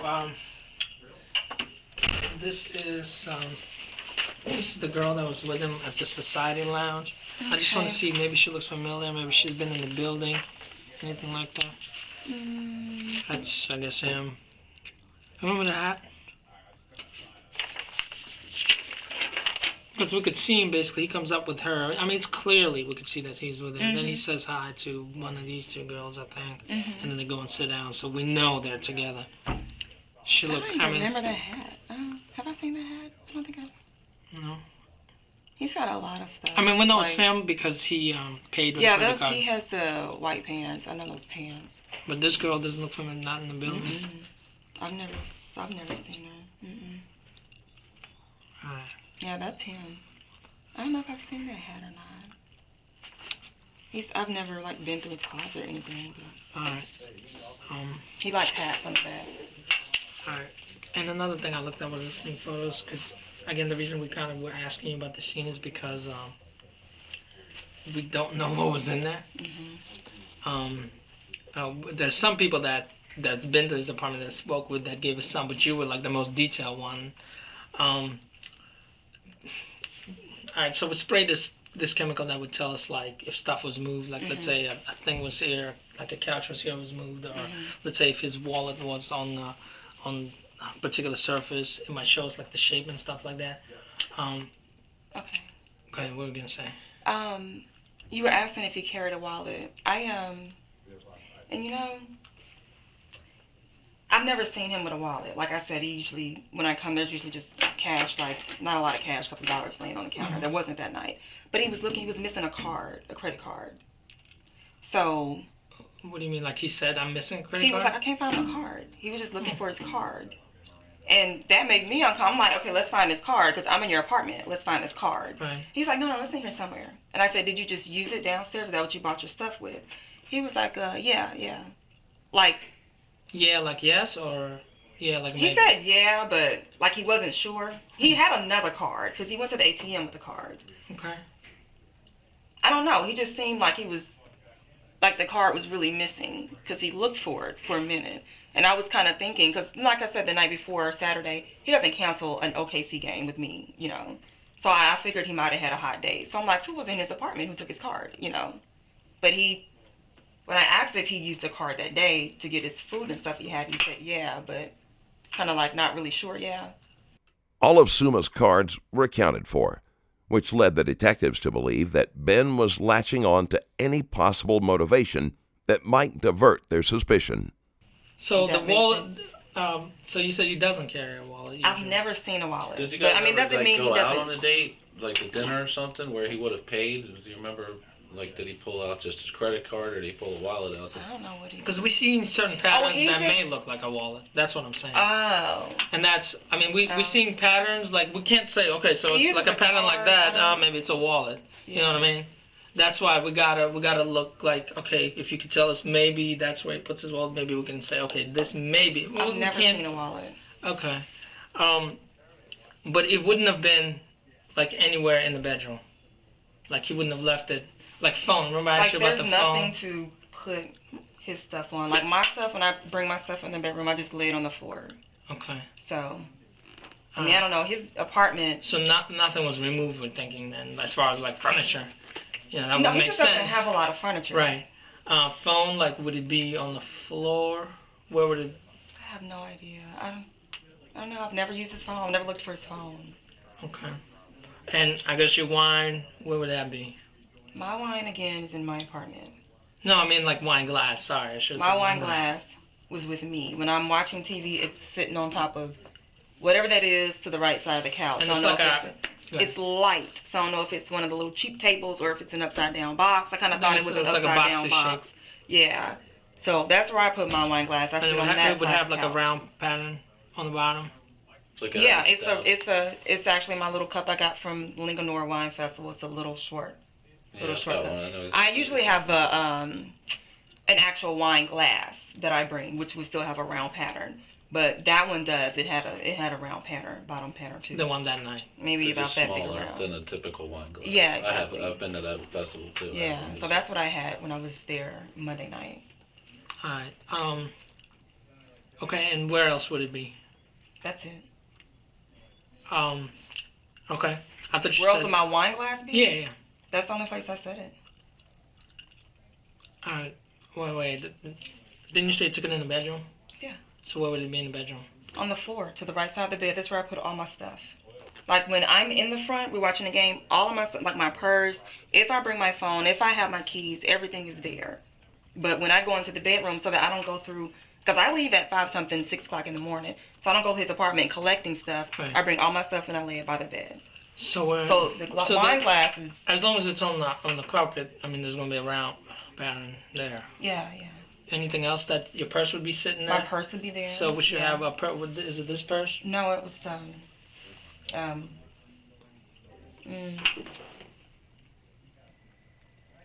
maybe a little bit smaller than this one. Okay. Oh, I think what purse I had that night. I change purses like every day. This isn't the purse I had the other day when I was here. Because it's kind of like so hard for us to picture the, you know what I mean? Yeah, like we'll see shapes, but we have no idea what it is. Yeah.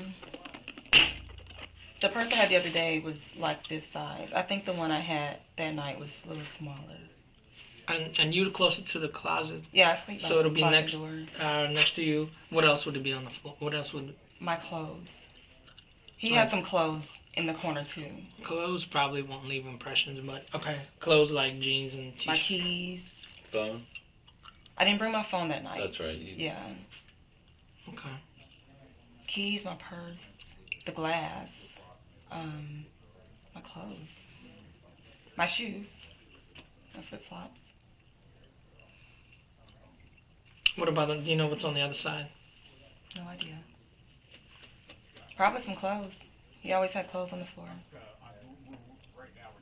I have a blouse in there somewhere. I've been asking him for it. Just disappeared. Took it off. It disappeared. And when you came out, well, you don't spend that much time, but you don't see anything unusual in other places. Like I know the box of, what do you call it? I'm sorry, I'm tired. The vacuum cleaner is there.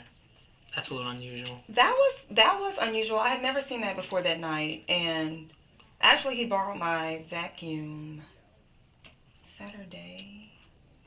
Does he still have it? Oh, no. Oh, you got it back. Yeah. The box was there Saturday. No, the box was there. I didn't go there Saturday. The box was there Monday. Yeah, because he was at my place Sunday. The box was there Monday. I've never seen the box before. I don't know if it's been in another room. I've never seen it in his bedroom. Never seen it in the closet. I don't go in the front room, so I don't know if it's been there. But I was able to move it easily, so I didn't think anything was in it. I didn't really look at the box, but I just thought it was a vacuum. I guess the little shape I saw. I didn't really focus on it, but I just thought he had bought a vacuum. I don't know. But it was kind of in the way, and we walked around it all night. So I don't know. But he told me before he even started using my vacuum that he had a vacuum that was in his car. I was under the impression that he had borrowed a vacuum from someone else. Okay. And I don't know what's going on with the vacuum box. I don't know.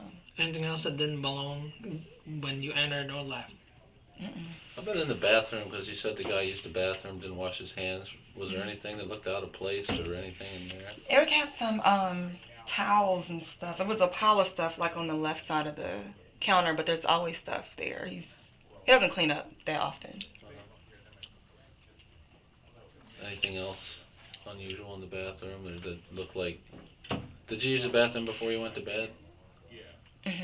When you left? I used the bathroom like after the game went off, right after the game went off, and I used the bathroom before I left. And when you left, do you recall anything that looked different in the bathroom from the time you went?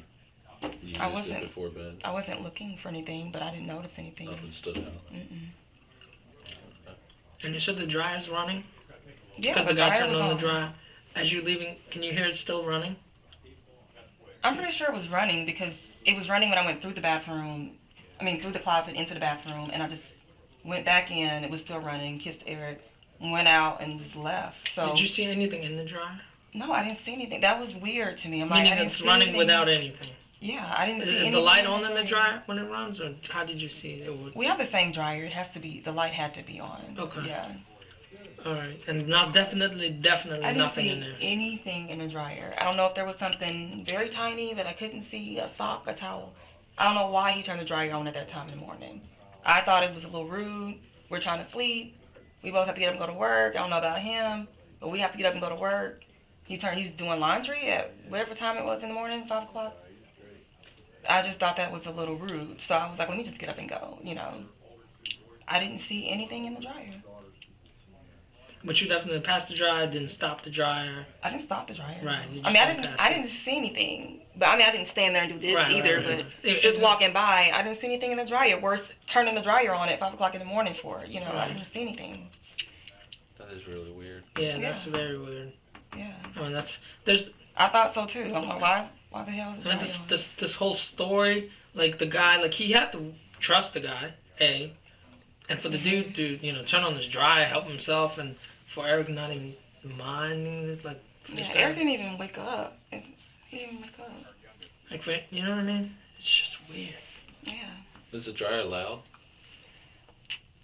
Loud enough to wake you up. Yeah. Plus, you didn't hear a washer before that, right? No, there was no washer. The washer definitely would have woke me up. There was no washer.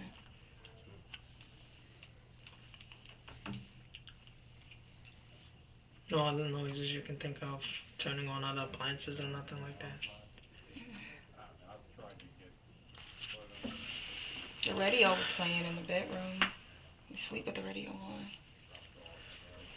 The radio was Still- on. I know it was one of those iPod type radios, right? The tower. Was there an iPod in it? How was it playing? I think it actually was the radio that was playing. I'm not familiar with those little iPod things, so I think there was one on top.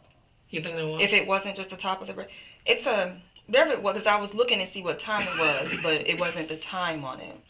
It was like What color was it? it was like a blue light.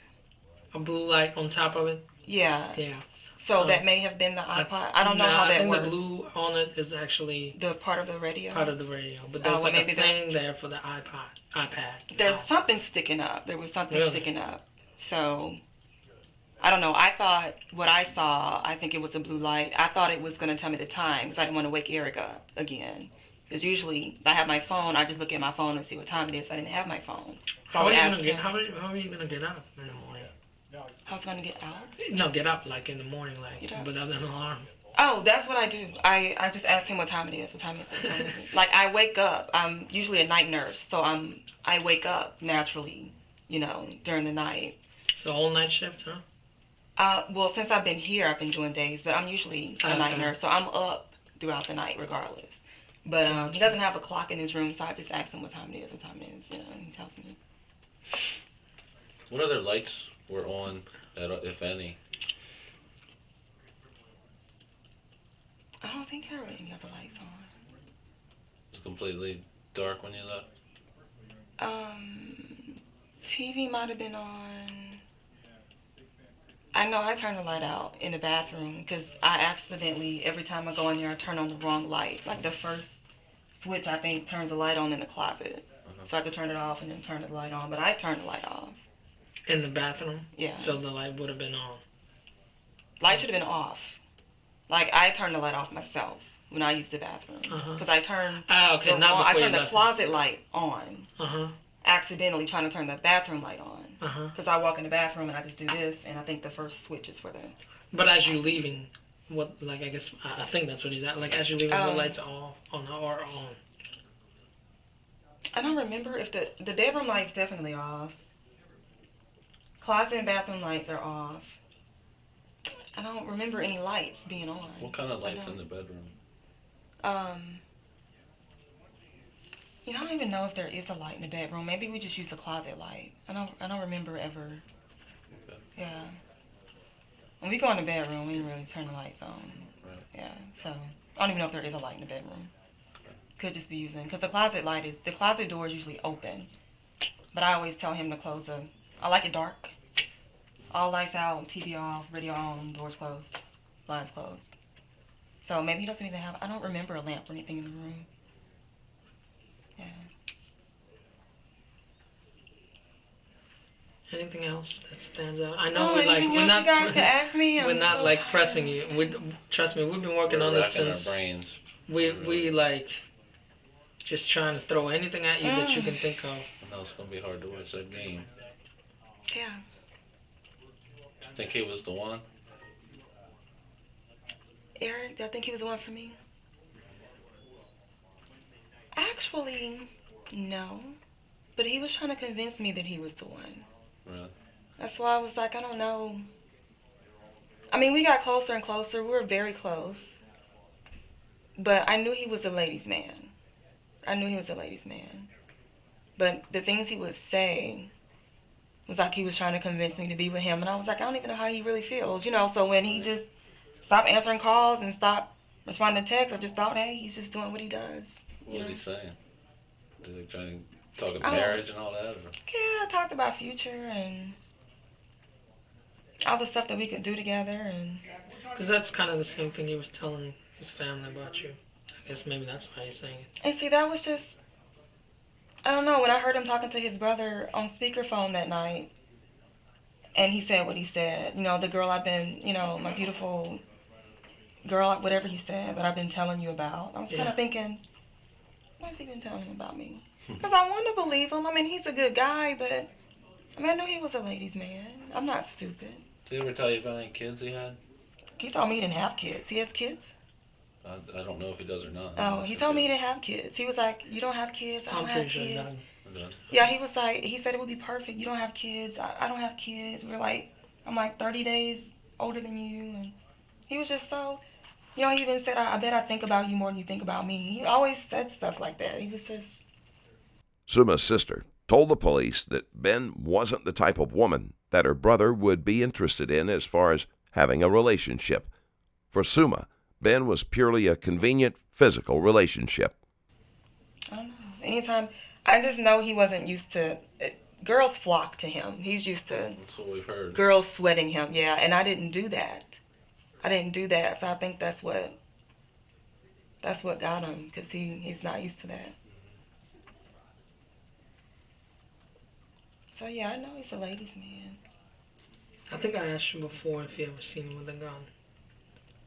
I can't remember if I did or didn't. He told me, see, in his stories that he was telling me about, I've never seen him with a gun, no. But he was telling me stories about the past and, you know, how he used to get in fights and stuff. Like I was saying, he was telling me about a story about him and a girl, and the girl scratched him, his mama got mad. He was telling me, he was like, you know, I'm always careful around the ladies, but I'm really a little ghetto. You know, he was like, I used to like pull out guns, and, you know, it was just totally not what I would have thought of him, but I was thinking that was the past, you know. Did you believe him, or you think he was talking shit? I believed him. Yeah. Did he talk about anybody else he knew that had a gun? Did any gun conversation at all that you can recall might be? Everything, the only thing he said about, that was just one conversation, and it was like talking about the past. Did he say what kind of gun he had? Mm-mm. Or what kind of gun he pulled out? Mm-mm.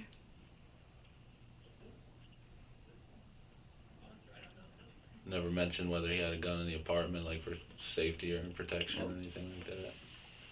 Not at all.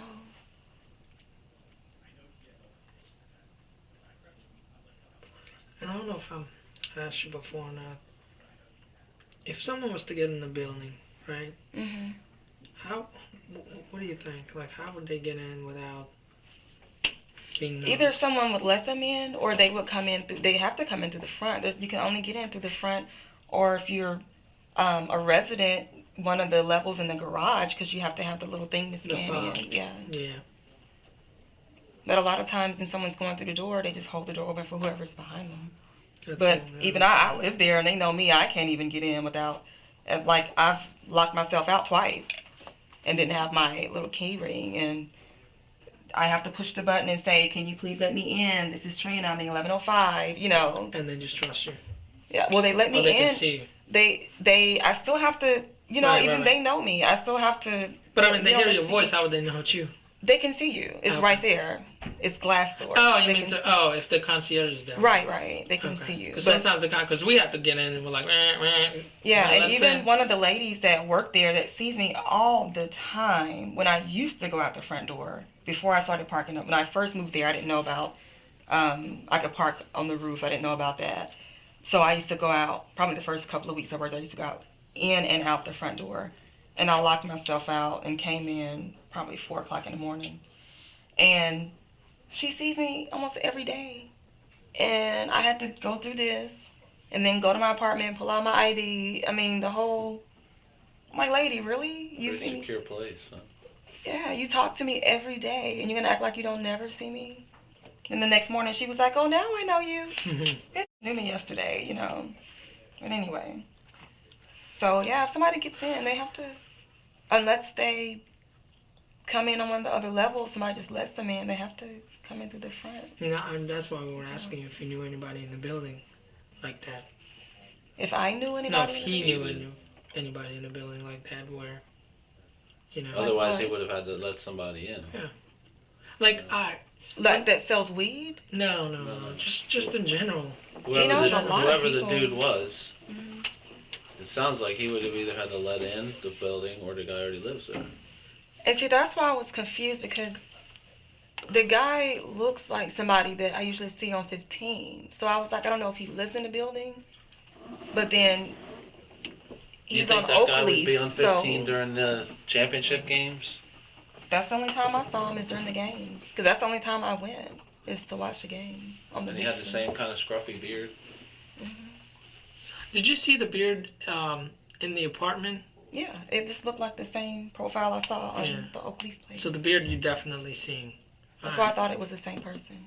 Because see, that's the thing. I mean, if let's say, and I'm not trying to tell you to say it, but like if you were like that's the same guy, then we don't, we can't. Then that's it. Mhm. But because you're not sure, we got to come up with maybe there's a possibility that another guy came in.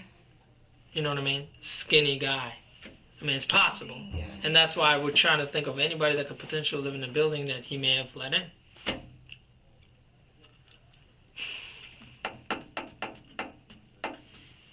Do you remember a specific game you saw that guy on the 15th floor? I remember the Pacers were playing, and I've never watched the Pacers play before, and I remember him being excited about the Pacers game. The sketchy guy or Eric? Both of them. Both of them. Well, So you think the sketchy guy was there during the Pacers game? I remember because he was like who were really they playing? excited. The Pacers. I don't remember. It's been a while back. Wasn't OKC, obviously. Mm-mm. Was it a playoff game? Did they even make the playoffs? I haven't been It was. following that I think close. they did. It was like the beginning when it all started. I think when the playoffs first started. I don't know. I'm just saying, making up stuff right now. I don't know. I want to make up anything. How many games did you watch up there? Quite a few. I don't remember. Like 10, 20? Just ballpark it.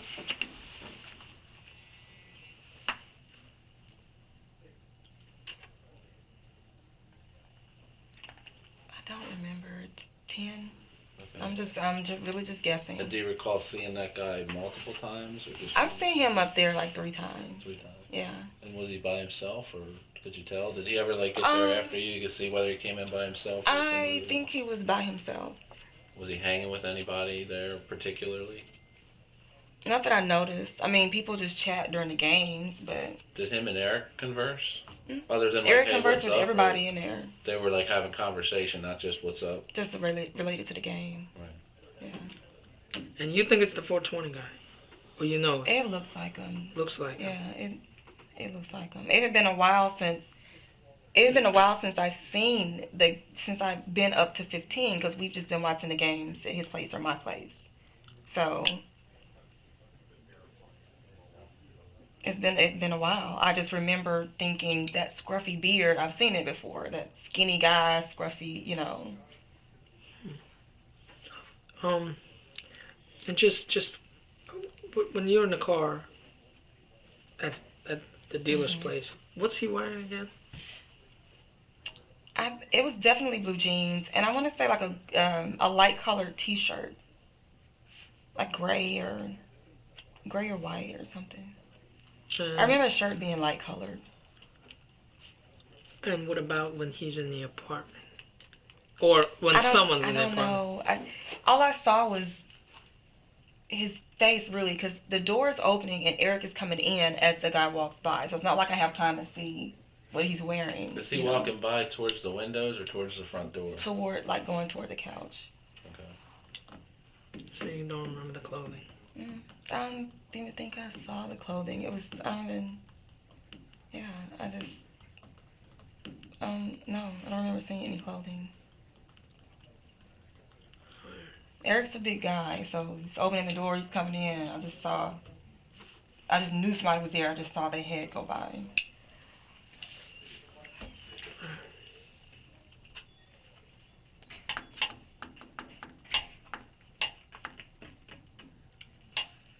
Did he speak in the car? The guy? Yeah, they were speaking code. No accent, right? Accent? Yeah. Mm-mm.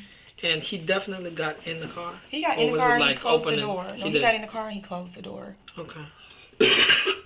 But everything happened before, like, his interior lights went out. It was real quick. What was the code? Do you remember any specific codes? Hell no. It was street slang. I'm not that cool. I don't know what the hell they were talking about, but Eric gave him $60. I remember 420 when we went through the gate.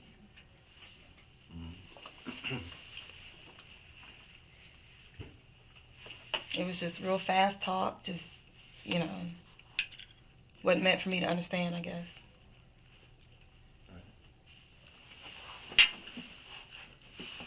Will you email me those messages so we can get the dates and time? Or we'll know the date, the times. You want all of our messages or Yeah, from the day? Because what happens is we can, once you get your message, we can actually track him. You know what I mean? Like where he was. As far as like towers and stuff like that. Okay. So if we know the text came at, let's say 12:48, we can hit his phone 12:48. Okay, he was here or he was there. I mean like all the messages in my phone, like even from like 3 weeks ago. Or you want from that day, like the day before? Just give me like a couple of days. Is that cool? At least like, can you go back to like Thursday when you started the story, and that will help us. Okay, cool. Because we know, like I said, when you texting him, if he's like at the society lounge, you know, we could see who he's with and all that. It'll help us build a little bit. You know what I mean? Because once we know he received the text, some of these are little. We don't care about that. We just need. It's basically more so for the times because once we know he received the text, we could, you know, pinpoint it. Just cool. We don't care about the content. Okay. I only sent one nasty one. It's been a while back, so I don't think it's going to be in the time frame. Nasty as in freaky, not nasty as in mean. I mean, if it makes it easier, we can actually. I mean, if you want, we can download it, and that way you don't have to do it. Like we can. No, I can. There's a way I can print it. I've printed some text before. So it just makes it faster, and that way we don't even go by the content, and the download application can like do date and time and stuff like that. Oh, I don't know about how to do all that. Well, no, you wouldn't do it. Our computer guy just connects it to the thing and just downloads it. I don't care. You guys can get the text. I don't care. And just one more time. And just to the best of your recollection, I'm not trying to computer guy's influence you in any way. What level of certainty do you feel the 420 guy was the guy in the apartment? I would say like 90%. It looked like the same person to me. Okay. If I didn't get I mean, that's the only time I saw him. It's like when he went by. Okay.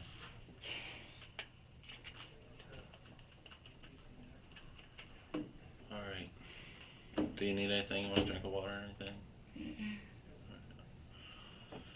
All right. I guess he's checking on the computer guy. I'll be back. So you don't want any water? Yeah, fine.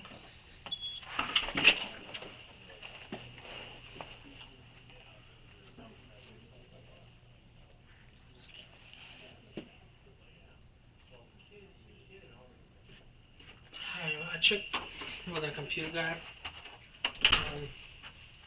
We would actually have to take it to his office. Well, he can't have my phone. Right. I mean, I have personal information in my phone. No, I know. Yeah. And that takes time too, because sometimes they can bring the equipment here, but he asked like if it's like a flip phone they can download, but with like these computer phones, they gotta do it at the office. Okay. I can print the text. You just need the or time. you know what? Or how about I take a picture And then you don't have to. Is that cool? Yeah, I'll just that's bring my. fine. Hold on 1 second. I'll bring my camera, just like what I did last time.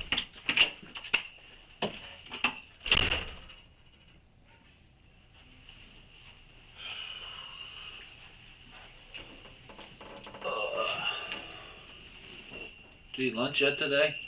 I actually did. I ate something on the way here. I'm starving. Had some Chick-fil-A. It was pretty good. I love Chick-fil-A. You ever get their milkshakes? I eat the same thing every time I go. I didn't know they had milkshakes. Oh my God, you gotta get their milkshake. They're the best milkshakes. I get like chicken nuggets and lemonade.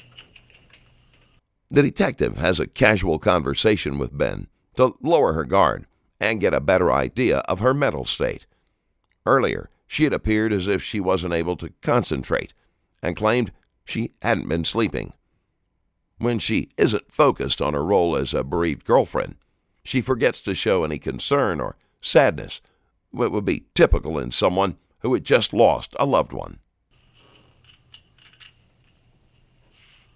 Now, are you familiar with Baltimore at all, or is it a new scene for you? Oh yeah, I've been there before. I've worked at Hopkins before.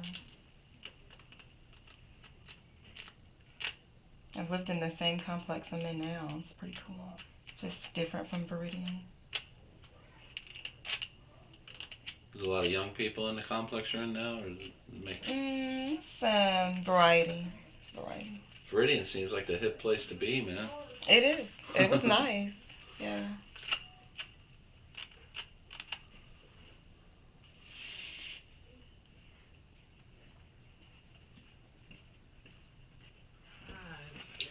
So can you guys not reach this girl? Because apparently he had to be talking to her on Friday and Saturday. We haven't gone through all his phone activities, and right now we don't know where she is. I mean, we'll find out. Yeah.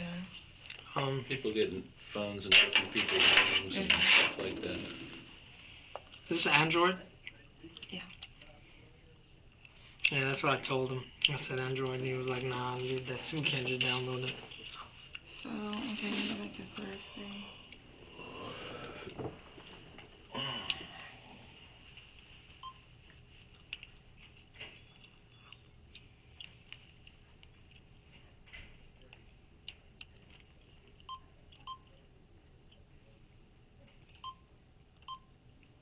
Oh, we text a lot on Thursday. Alright, good. That will give us more locations. Okay, this starts right here. That is the third. Sorry. Hopefully it's not one of those phones that will go out like get dark. I'll get my app to lock.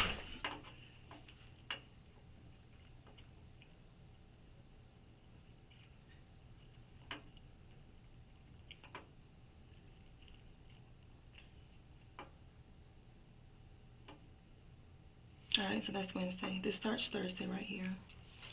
Eric started it off. And what we'll do is like, I'll let you scroll and we'll do it one at a time because I don't get the, where's the date and time? Oh, underneath it. So I'll scroll. So get that one to the very top. Maybe a little more. Just one more. Oh, shoot, sorry.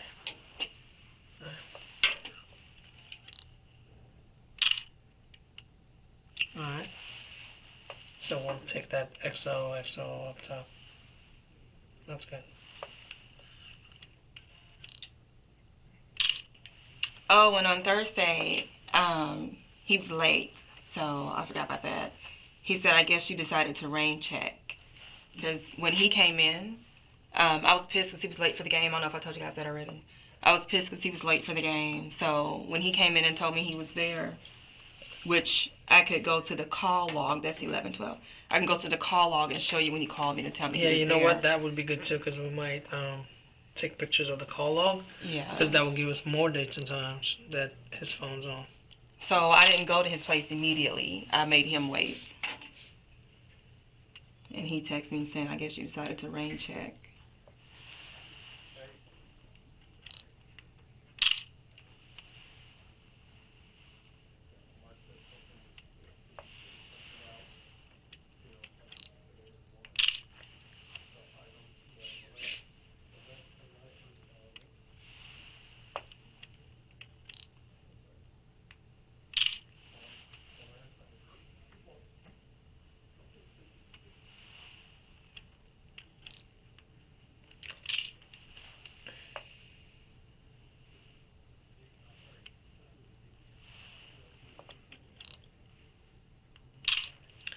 When you were calling them past that day, was the phone ringing or was it going to voicemail? It was going straight to voicemail. Alright. It was going straight to. I even like asked him why I was going straight to voicemail in one of my texts, but I've blocked people before, and the phone doesn't ring, but it just goes straight to voicemail. This stop? Because I think I already did that one. That's the last one, so I don't know if you got it, the whole thing or not. Yeah, I think let me see. But Yeah, I did. Okay, so call log.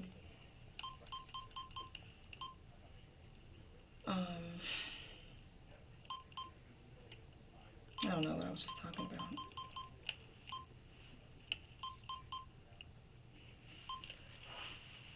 Is your call? Can you get the call log? I guess does it go in order or how does that work? Oh God. Yeah, it's in order. It just called. I'm sorry. I'm like shaking. It's okay. All right. So. Well, today is just now.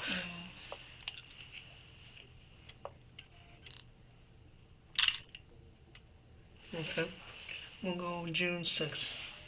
Bring that up.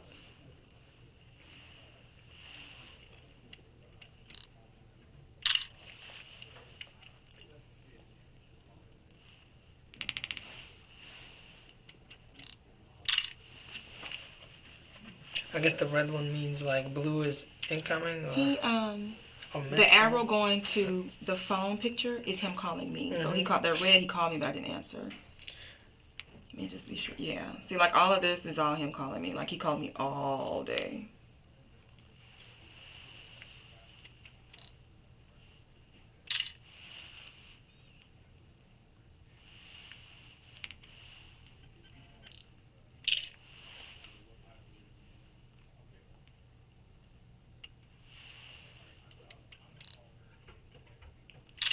Do you have it? That's it. Do you have? I don't know. Oh, I thought you just wanted to Thursday. That's, I mean, we might still be able to look at his phone actually past that.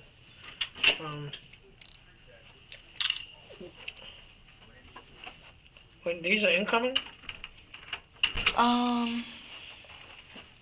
The arrow going toward the phone picture here is him calling me. So the arrow going away from the phone picture here is me calling him. Hey, this is Sunday, May 27th. Oh, we're going down. Right. Yeah. So that's what I'm saying. I thought you wanted to go to Thursday. I'm sorry. I wasn't paying attention. So this is going back today. Yeah, okay. we started from the last call. Okay, It's just gotcha. that Yeah, Friday it's reversed. I called him every day this week. I didn't know this happened, so I was still calling. So. All right. And do you have somebody you can hang with? You gonna be all right? I'm okay. Do you need any help with work, like letting them know what you like us vouching for if you've got to miss time or anything? No, I'm cool. Okay. I'm cool. Thank you, though. And then IH is squared too. With you don't need anything on that end. Yeah, that's fine. Yeah. If you need anything from us, you have my cell. Okay. Call us, please. Again, please don't take it that we like don't believe you or anything like that. We do like 100%. Yeah, I mean, I watch a lot of TV, so I'm like, I mean, we're not like, yeah. tell me yeah, again how the no, story no, went we're that not. I day. mean, maybe we'll come through like that because we're naturally suspicious Yeah. or whatever. But we like, there's no doubt in my mind that it is what it is. It's just. I mean, I definitely wouldn't put myself there, you know. Right. Like, I mean, it's just a weird enough story that we gotta be like, why is he letting this dude in? That's. It's not like, and maybe we're projecting it on you. You know what I mean? Like. We're not questioning he was you. just like he was cool. Right. He said he's cool. It's cool. I'll just take him. Yeah, we're not. He thought he thought it was When cool. we go back through our notes and stuff for the first time we talked, we might say we should have asked more about this. Yeah. You know, let's ask, and that's why I say we'll probably bring you back down here again at some point as the thing progresses and we come up with more questions or want more detail about a certain aspect of that night. So. Okay. And we may, and we probably will need your prints just because I'm sure your prints are there. Yeah, they're there. Right. So we don't want to have an unknown and not know it's you. And we don't want our lab guys wasting their time analyzing your prints when Yeah. you know we've got all these prints to look at. If we know that you get them out of the way, so we can focus on the unknowns. Alright, but that it doesn't have to be. I mean, I'll call you, and then if you have any questions, again, I'm sorry when you said what happened. I didn't know he specifically wanted to know whether he was like how he was killed. And we wouldn't have told you who was shot anyway, just because what I explained earlier. I mean, I understand that, but then when I saw that it was in the news, I would have like, because it was already released. You know? But if it wasn't released, like it wasn't supposed to be, I wouldn't have. Just so you know, his family read that in the news too, and that makes us look terrible because we would never release that information. We didn't even tell the family. Somebody outside this office did. Oh, they didn't know? Because one of them said the family member found him. I got a call the next day from his sister, basically expressing the same thing, and I felt horrible because she was like, I can't believe we had to learn about it on the news. And it was... Because I was reading some stuff, and I felt horrible. Because it wasn't, we didn't release it, but it was released. That's today's, you know, the internet and all that stuff. Yeah. It's so competitive between media. Everybody's out to get their little sources of information and stuff, but it really makes our job harder. We never talk to the press. Mm-hmm. So, but unfortunately, we're just a small part of this whole thing. So he was saying good things about me, huh? Definitely was. Alright, well, thank you again. And if you remember anything else, please just maybe you'll be sitting around one day. I'll see you, Trina. Thank you. I'll walk you out. The case comes to a standstill for a year, until finally the detectives get a break. Someone driving along the highway spotted something in the grass and decided to investigate. It was a Colt .380, and the police were able to determine it was the weapon used to shoot Somuah. When the gun was traced to its last owner, the detectives realized their suspicions were correct. It was Katrina Ben. They brought her in for another round of questioning. Looking good. I can. Yeah, I just feel like dressing up. I know, I'm disappointed. Yeah, actually. I'm dressing up. You think so? So how's your year been today? It's been great. Yeah? Mm-hmm. You still in nursing field? I am. Alright, just want to do that. Yeah. Alright. Well, the district court commissioner actually issued a warrant for you in Maryland, right? Okay. I'll be more than happy to explain why they came to that conclusion. Okay. I'll be more than happy to try to answer any questions you have about it. And just tell you the facts, alright? Okay. Because you were brought here in handcuffs and were in the police facility, I'm sure you probably heard, seen movies and stuff, but I gotta read you your rights, okay? Yeah. So I'm sure you know. It's the form we use here. There's a few questions on it. Yeah, are you in good physical condition? I am. I'm bound. You sober, I'm sure. Of course. Any type of medication? My... Is that for like... I didn't bring it in. For like... something? Okay. I'll send that for... And education level, I think you got a master's degree, right? Yeah. Yes. Alright. So I'm going to read it to you. If you have any questions, make sure you ask, okay? Okay. Okay, you have the right now and at any time to remain silent.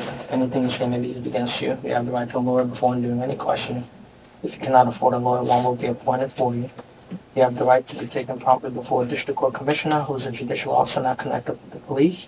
A commissioner will inform you of each offense you're charged with and the penalties for each offense, provide you with a written copy of the charges against you, advise you of your right to counsel, make a pretrial custody determination, and advise you whether you have a right to a preliminary hearing before a judge at a later time. Do you understand what I just said? I do. Okay. Alright, cool. Do you mind then just signing the thing? I mean, you can read it again saying I just read it to you. Okay. Thank you. Mm-hmm. Let's see what time it is. It is 1.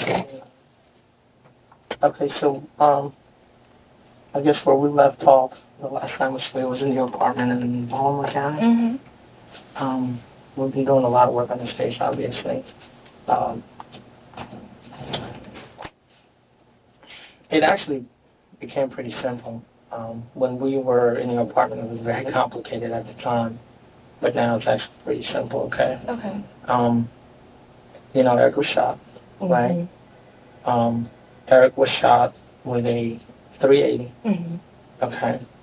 Did we tell you that before? No, you didn't. I didn't tell you that. Okay. I think we've asked you before, like if you killed Eddie. Right? Yeah, I was like, you never asked me. Right, in the apartment. So you still saying you didn't kill her? Of course not. Okay.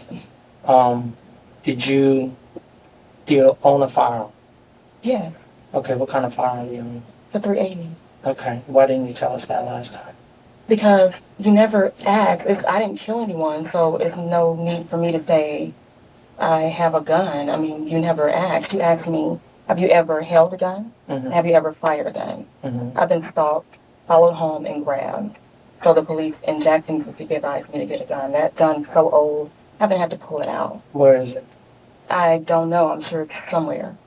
Well, that's important to know. I mean, I honestly don't know. I move around. I have suitcases. I have stuff like boxed. When's the last time you saw it? Actually, 2010.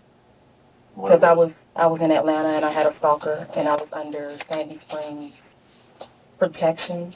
It was actually a patient and they would have to come, and sit in the clinic 3 days a week while he was there. So I actually had it. I carried it in a purse. And actually I didn't even see it then. I just had, what was what now? And the name of the department should change. Sandy Springs, I believe. I actually didn't see it, but the little purse thing I used to carry it in, I moved it from the back to the front to the console. So I never had to go in because the police were always there. When I got there, they were there walking in. They were there to walk me out. So. And when you went, did you go from Atlanta to Maryland, or was it somewhere else? Atlanta, 2010 to Dallas. Dallas. Mm-hmm. Did you have the gun in Dallas? I never had to use the gun. I never had to pull it out. So. Did you have it? I didn't. Well, I'm sure I did. It's in my possessions, like wherever it was. I don't know where it was. I mean, guns are a pretty important thing to know where Yeah, it is. but I don't use guns. So. Right. And I didn't even have to pull it out since 2006 when I moved from my apartment. So 2010, I got it from wherever it was. It had to be in a little casing back of the car. Mm-hmm. And I moved it from there to the console. So I honestly, I don't know. I've learned not to guess. I honestly don't know. Well, wouldn't you agree that it's pretty important to know where your gun is? It is. I totally agree. But I don't want to make up any stories. I've learned when I try to make up stuff, it doesn't. So then you went from Dallas to Maryland then? No, Dallas to vacation. Dallas to Miami, San Diego, LA for about 6 weeks, and then San Antonio. Did you drive your truck to all those places? No. So, do you ever recall taking it out of the console? I did at some point. I don't remember exactly when. I honestly don't. But I know it was no longer in my car. When you got to Maryland, do you recall seeing the gun when you were in Maryland? I didn't see the gun, but I had, I think, all of the suitcases that I carry with me. And the little bag that you said it was in, do you recall? Yeah, so I usually have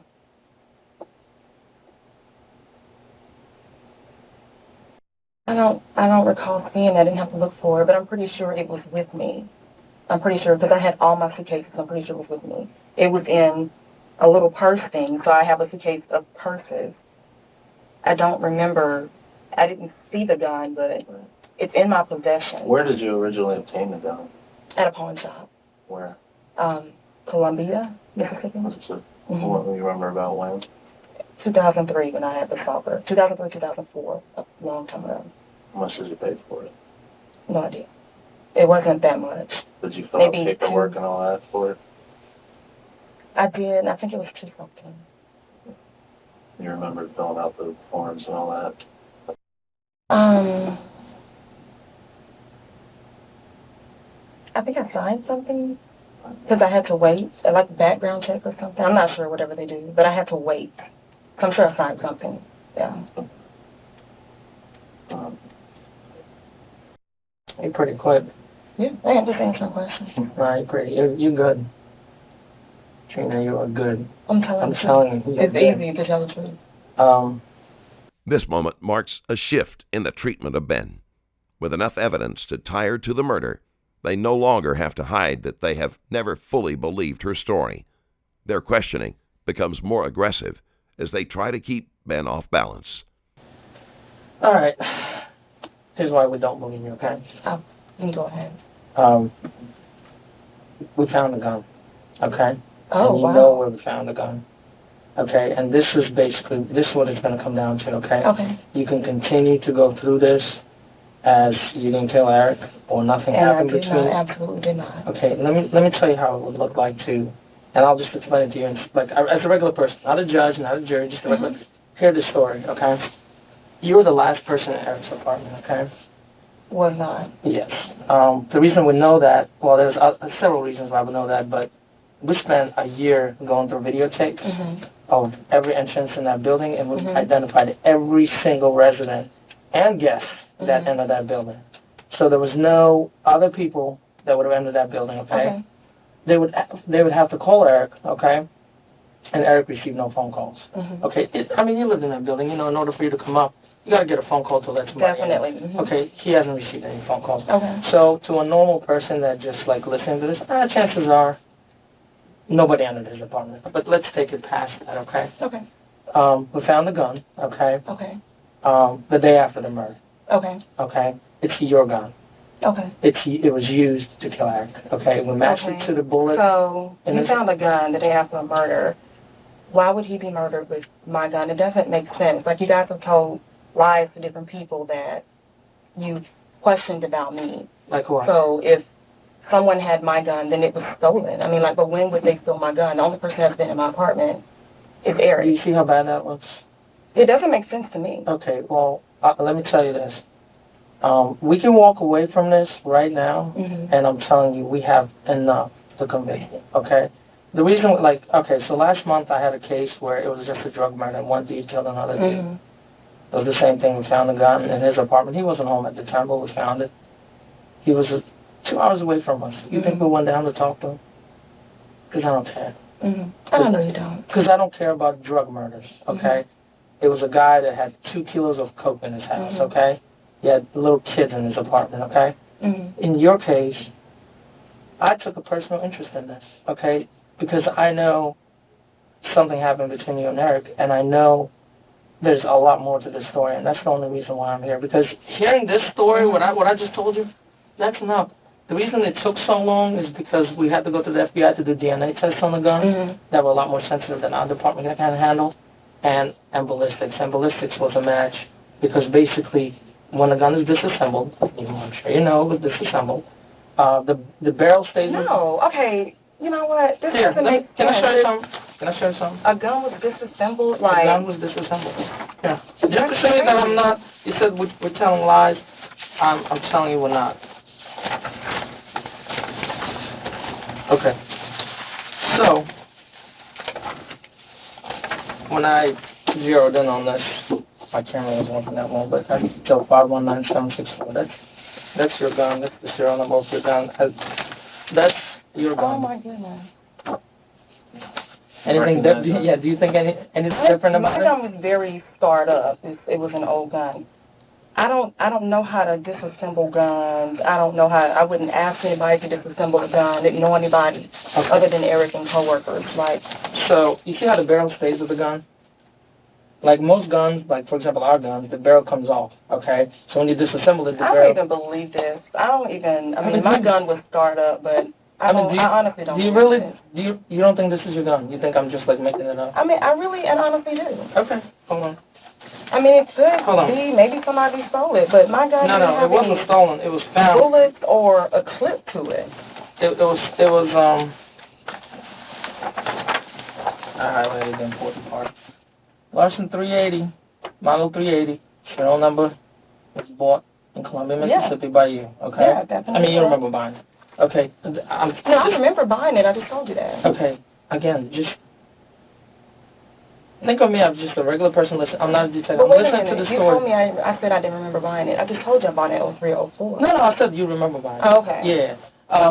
I'm just a regular person listening to the story, right? Right. If I don't have an explanation right now, and it happened before on cases with me, I'll walk away thinking you're basically a cold-blooded killer. Nothing happened between you and Eric, and you just popped him for whatever reason. But I think you're a very smart person, and I think at this point you gotta tell yourself they got me. You gotta tell yourself that it's not it's not a question of like like I told you, you're very good. I think you're one of the best people I had to deal with. I've been in homicide 4.5 years. You're one of the best people I had to deal with. Not just like smart wise, but just you're very polite. You tell a good story. I think you. I tell good stories. I think you're a good person, and that's why part of me doesn't want to leave here and believe for 1 second that nothing happened to you and Eric. Because I'm telling you, Trina, we can convict you of this. There is no doubt in my mind. It's no longer. I respect you doing your job. It's no longer, Katrina. It's no longer a matter of did you kill Eric, but it's why, and that's what we're here for. We want to know, was there something that he did that provoked this? Eric was so good to me. I would love to say he was an awful person. Eric was good to me. He was so good to me. Well, then that makes it even more difficult to understand why you killed him.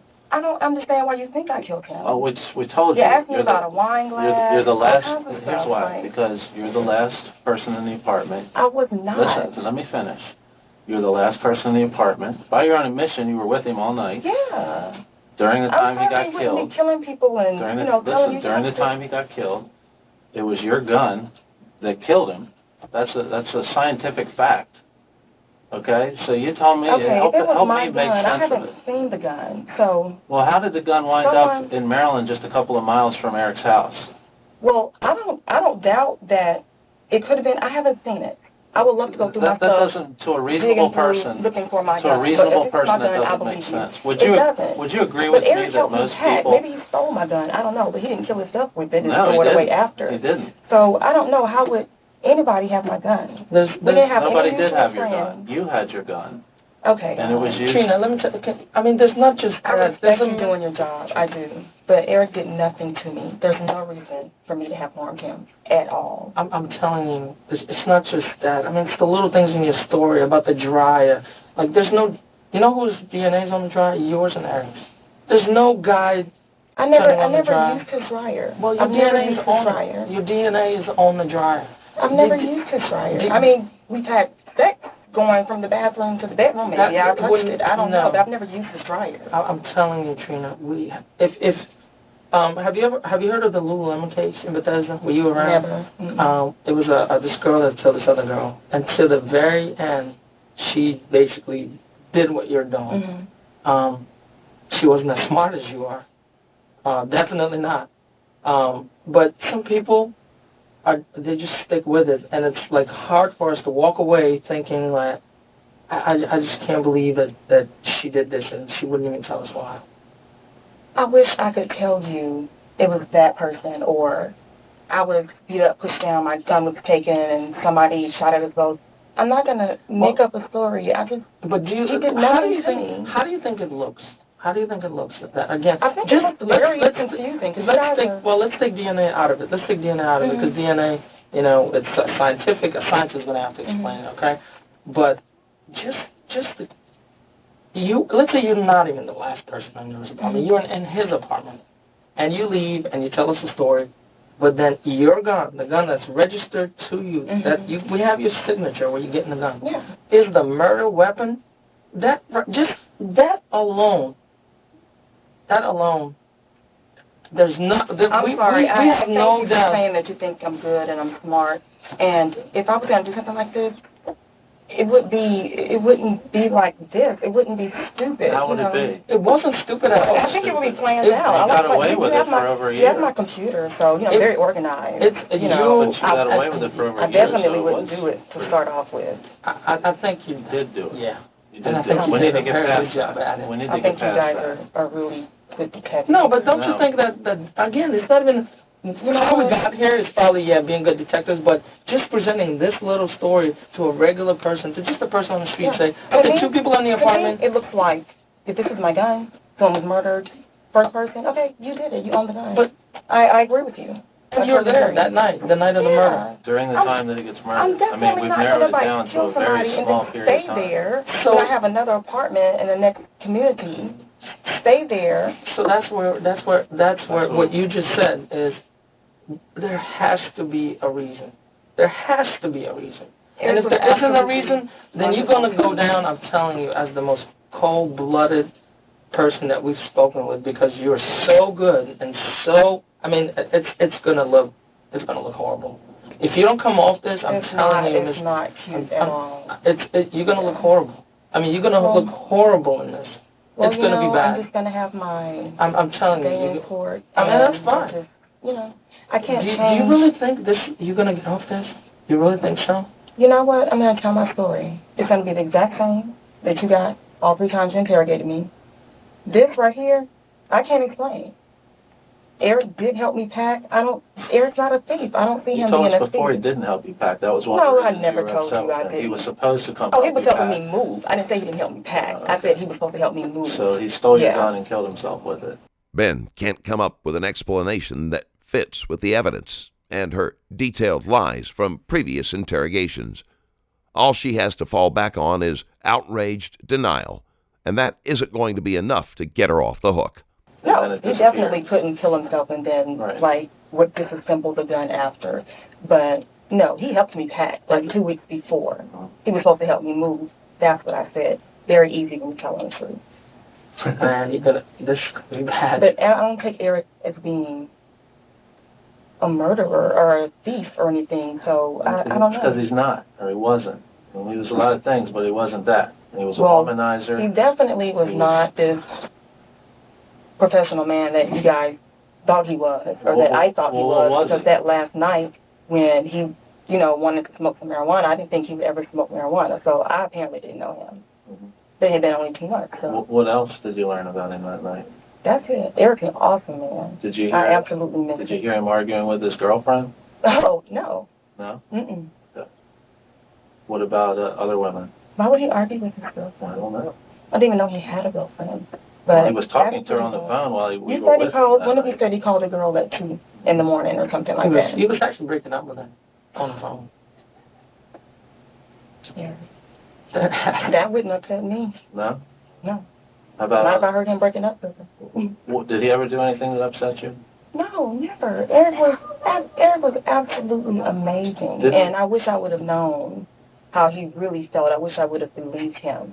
When he told me he was in love with me. Did you tell us before that he tried to cancel your date that night or postpone it or something because he wanted? On Monday? Yeah. Yeah, on Monday he asked me if I wanted to watch the game that night or watch the game the next night, if he was gonna go to a manager that was leaving his party or something. Right.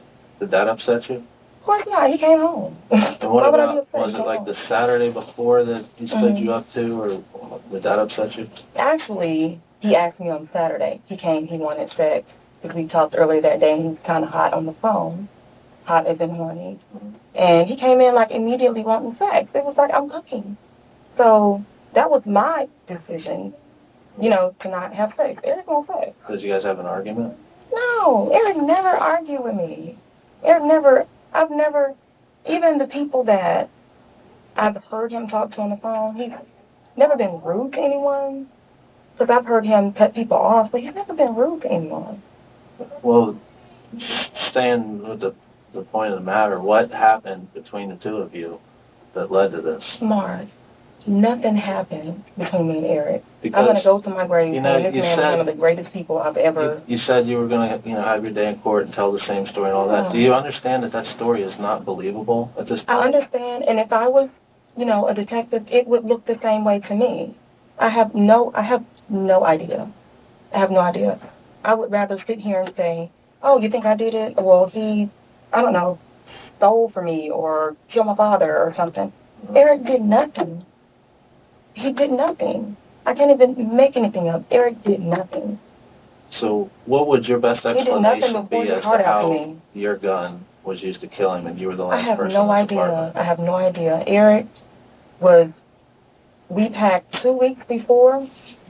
It was about 2 weeks before.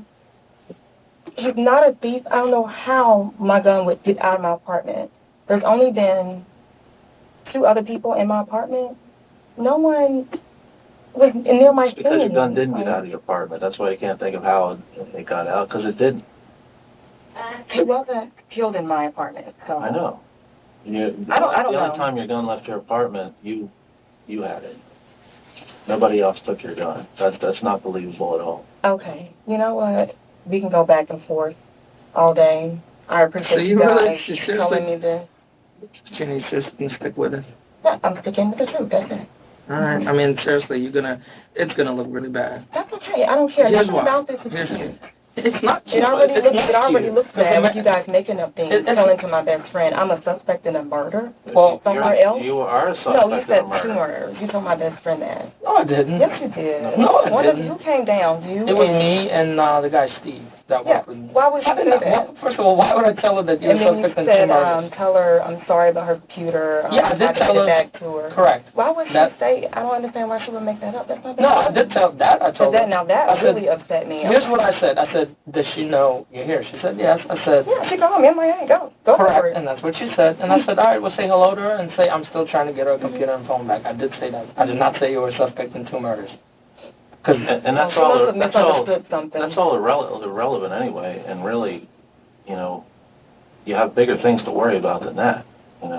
You have 1 murder is enough. 2 murders, like really? I'm like really. Well, let's focus on the 1 murder because you have overwhelming evidence against you in that one, and we're trying to understand why. What was there? Some type of reason, some type of provocation on his part that led this? Because Eric obviously, poured his heart out to me. Eric was asking to be with me. Eric presented himself as being single. That's what he said.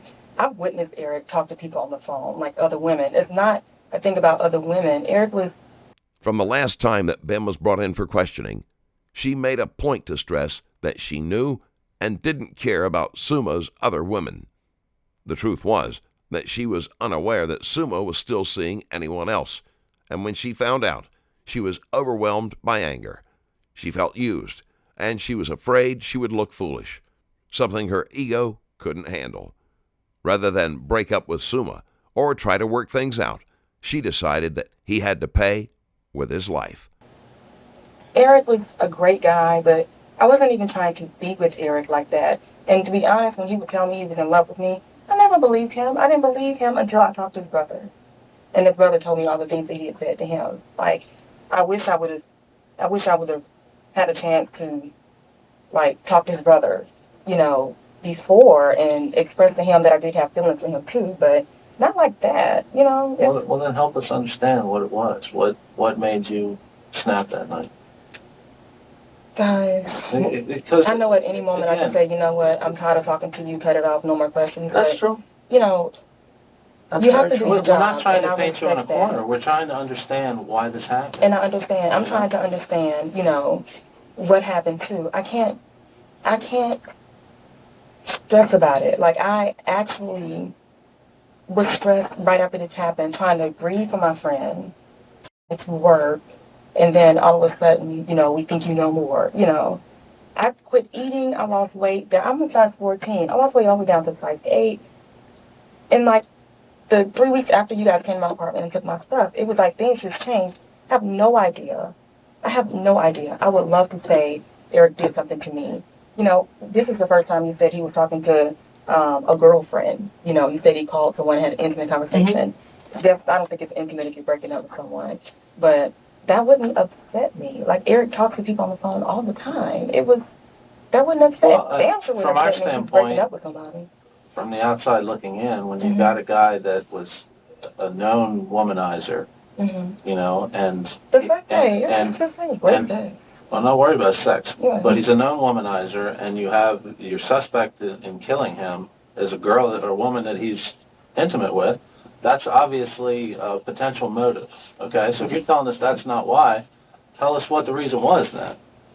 Okay, first of all, there's no reason. Did he steal something from you? Did he what? Eric never stole anything from me. Eric never stole anything Was he from me. aggressive with you? He's aggressive. I like it. He's aggressive to sex. Okay. So he never tried to hurt you? No. You never feared him? No. Eric is a big baby. I'm quite sure you got that from somebody. Eric's a big baby. He didn't spread any diseases to you? No. Anything like that? Eric always wore a condom. I don't have sex without condom. No diseases. Well, I mean, I'm telling you, I'll give you props, Trina. You're good. Because that's what we obviously read people, right? That's what we do. We read people. And just your behavior, just looking at you, there's so many signs. I mean, if you're trying to persuade us the other way, we're already on the other side. We know what happened. And we were expecting you, like the first 3 interviews that we did, you call them interrogations, I call them interviews. The first 3 times we talked to you, and we actually spoke on the way here. I was like, man, I hope she's not going to be the same way she was the first 3 times, because it's. How was that? What do you mean? I mean, you sitting here being faced with a murder charge of your boyfriend. This is my boyfriend. That's something I told my sister. I was one of 3 girlfriends. He was not my boyfriend. I want you to get that information. I would love to say If you're having sex with someone, it's kind of assumed, No. a loose term, some people would assume that that's a boyfriend. Well, Okay? let's I would love to say I was not having universal. Yeah, I lived for 2 months and he was my Okay, boyfriend. so you're being accused of murder of another human being, right? I don't think it's bothering you at all. Because, Doesn't- you know, you think I it's felt weird? very disrespected. It bothered me the first time we talked about it. It bothered me the second time we talked about it. However, during that second interrogation, you started doing stuff because I actually thought police were like wonderful people. You know, I've been a victim of crime. Police have been wonderful. Were we not I've been courteous to you? protected, Were we not? And you were very courteous.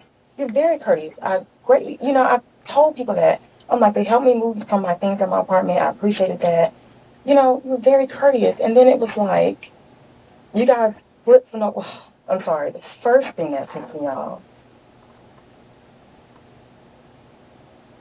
you didn't even tell me, like, what happened. You didn't tell me the truth about what happened. You told the story like he got beat up. Get out of that character, please. You told the story like he was beat up. Get out of that character, please. Get out of that character. You can call it what you want. No, I'm telling you, get out of that character. We deal with people all the time, okay? And so do I. We deal with people all the time. We know how to read people.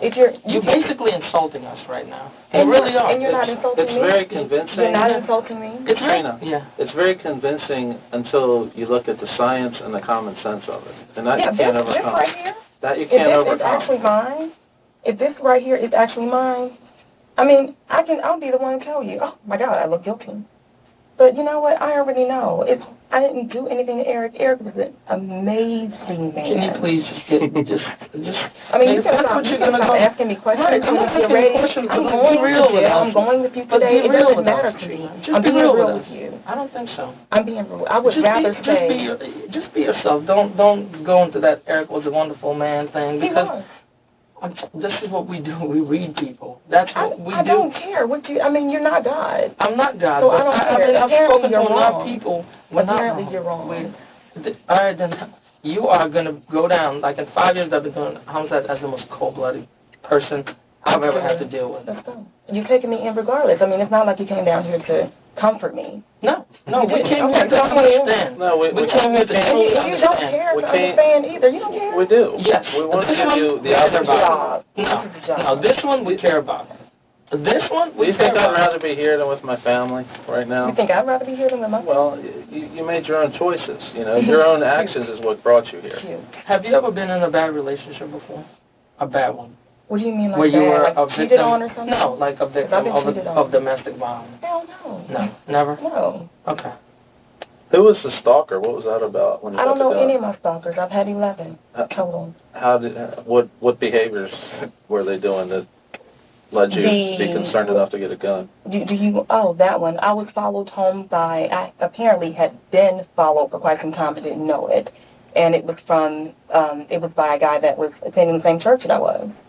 And when I took the same route to go home every day from wherever I was going.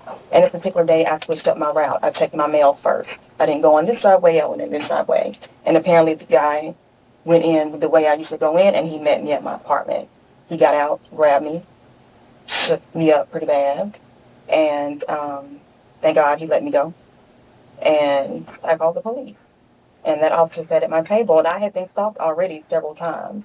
And he sat at my table, and he said, I have daughters. You don't have any mace, you don't have a gun or anything. You need to get something to protect yourself. Mm-hmm. Don't tell anybody. I said, kill somebody. You shoot them in me or something to stop them. That's what happened. That was the Atlanta police? No. That was Jackson, Mississippi. Jackson, okay. Yeah. Did they do a report? Write a report? Yeah, I did a report. You guys know this, right? That one would. And you said there were several other people that talked to you. What was the deal with Because that? you guys told my best friend all kinds of stuff. I used to work in the mall and school, And I don't know, just some creepy guys. This one guy used to just come and buy a pair of shoestrings every Thursday. Some orphan dude.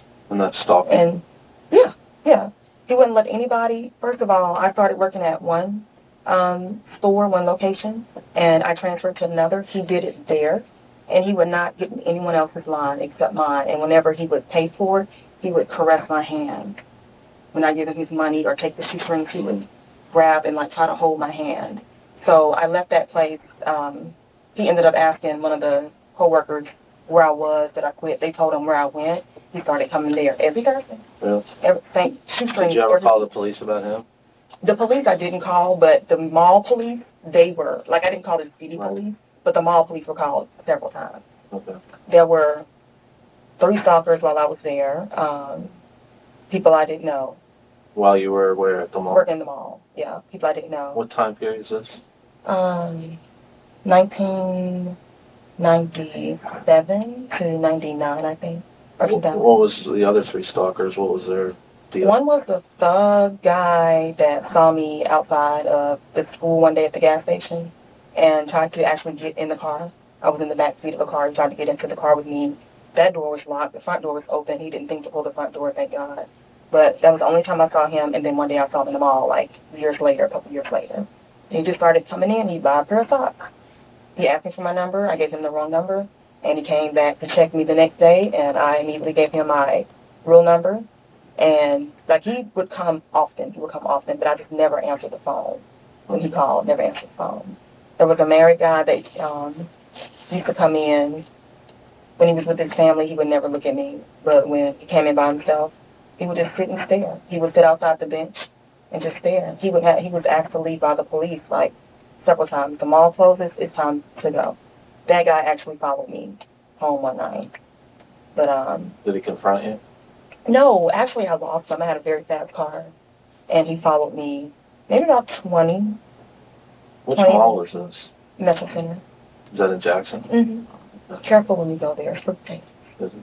What happened in Atlanta? Because I thought you said when we first started talking about the gun that's when you bought the gun, was in Atlanta. No, bought the gun in 03 or 04 after that guy came and grabbed me. That's when the police came. Was there a stalker in Atlanta? Yeah. What was that clinic. He was a patient. The very first day I was there, he walked by me and did some kind of grunt looking at me, and he would just very.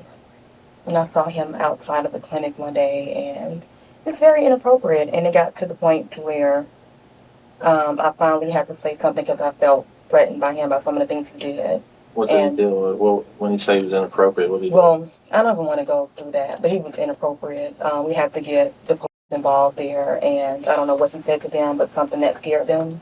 And I was told, if you leave to come here, you call us. Do not get out of your car. Even if you see the officer walking towards you, you let the officer open your door for you. And that was the Atlanta police? That was Atlanta. That was Sandy Springs. And what year was that? 2010.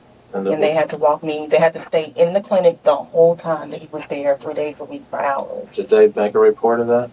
I'm sure they did. Yeah, they had to. Did they ever give you a case number or anything like that? They didn't give anything to me. Did they do any follow-up on it? Like, was the guy ever charged with anything, or did they interview him or anything like that? They talked. Now, this is police on the campus. Which campus? Northside Hospital. Okay. So they had their own. They had their own police. Yeah. So they definitely talked to him, and like I said, they had it arranged every time he came, 3 days a week, that they would be there. So they would sit in a chair. Did he ever do anything physical with you, or was it just verbal stuff? Oh, he never actually touched me, but he has tried. So. How did he try? He would reach for me. He would lean over the counter and try to get really close to my face, and he would get angry. Was he a cancer patient? Oncology? Okay. What about in Dallas? Did you have stalkers there? Dallas? There was no one in Dallas. Mm-hmm. San Diego? No, that was a vacation. Yeah. While you were in Maryland? Maryland? No. No. You said there was 11 total. I think we counted about 6 or 7. Who did we miss? Okay. Well, I didn't know you wanted all 11. Let's see, there's the thug guy that bought the socks that tried to get into the car. There's a married guy who I never knew who he was. There's an Orkin guy. Orkin? There is Orkin guy that would buy the shoestrings. Okay. He's always been his Orkin uniform. Okay. There is, Jackson State, actually. That was my very first stalker. Jackson State, they tried to even get, this was before they had caller ID there, they even tried to hook up caller ID to figure out who he was. And trace calls, they never could do that. Jackson State University? Mm-hmm.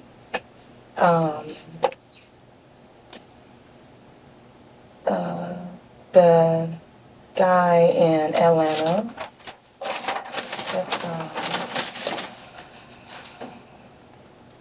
there were 11. I actually counted one day, there were 11. You don't remember the other 6? I don't. Think it's unusual to have 11 different stalkers? Very unusual. I'm very foxy. Is that That's what why it is? Eric is so in love. Mm-hmm. Did Eric ever stalk you? Oh, he didn't have to. Actually, he did. He told me he did. I did. Not stalking. He just said that he'd seen me a couple times and couldn't get up the nerve to say something. He was scared. He actually said scared. Like, you were scared, whatever. Apparently, I look intimidating to me. Was this place like this when you left? Different? Actually pretty neat. Eric is What's usually this a whole box lot all about? I have no idea. That box was in the way. And we never moved it. We walked around that box all night long. I have no idea. My understanding, he didn't even have a back end. That was like a carpet cleaner. I have no idea. I brought you some pictures, but I don't think there's a point where I think we're going to stay with it. We're hoping that you change your mind, but I don't think we will, and I'm telling you, it's going to be interesting. Yeah. It's going to be interesting. Well, I mean, what do you think is going to happen when they say Katrina Ben murdered Eric Somuah in court? Guilty. You know, they're going to say a lot of things in court. No, they're going to... I prayed about it. It tore me up for the first few months. It tore me up. But you know what? I don't know what this... What about it tore you up? The whole situation. I'm trying to grieve, and then this comes up, and it's just... Yeah, it's interesting you say that you're trying to grieve, but all the times we talked to you, you never really shed a tear, really showed much emotion, you know? Especially like when we first encountered you that day. Like, you never really showed any emotion whatsoever, and I would have thought Actually, I was very emotional. I You guess were? we just show emotion in different ways. Because you were...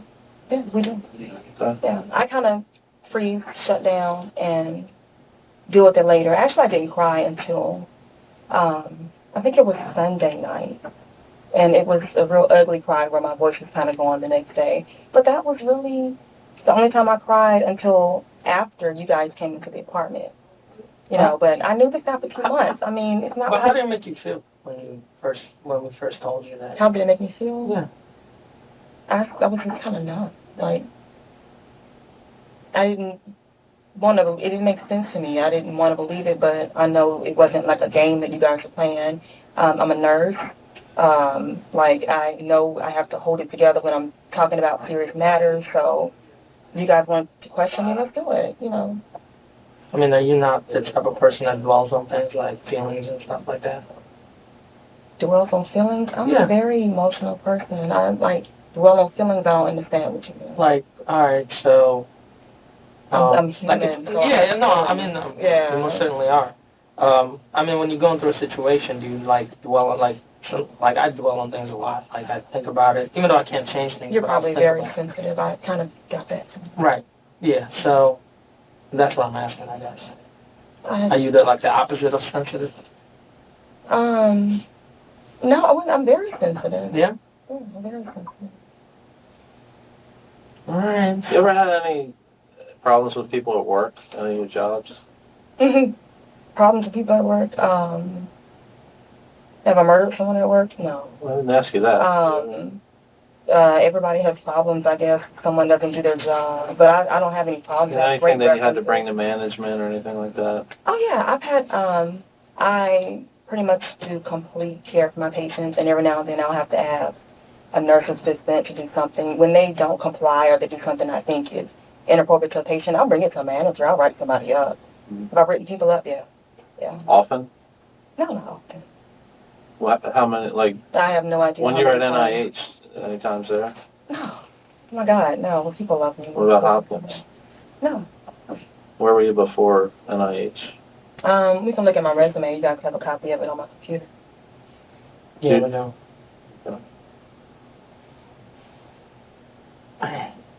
I was really hoping, Trina, I was really hoping you'd come off and you're going to be there. There's 3 or 4 people that I've spoken with that are kind of like you, but you're probably one of the best. But that stuck with it to the end.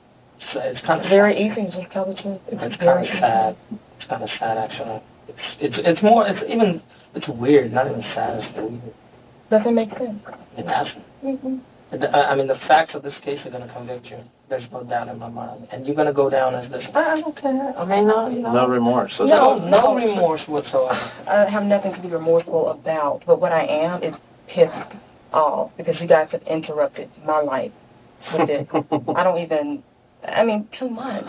What the hell could anybody do in 2 months? Like, this guy was absolutely That's what we want to know. amazing. That's the question we have. Because, as I said, it's no longer a matter of did you do it, it's why you did it. That's why we're here. There's no doubt in anyone's mind at this point that you did this. Okay.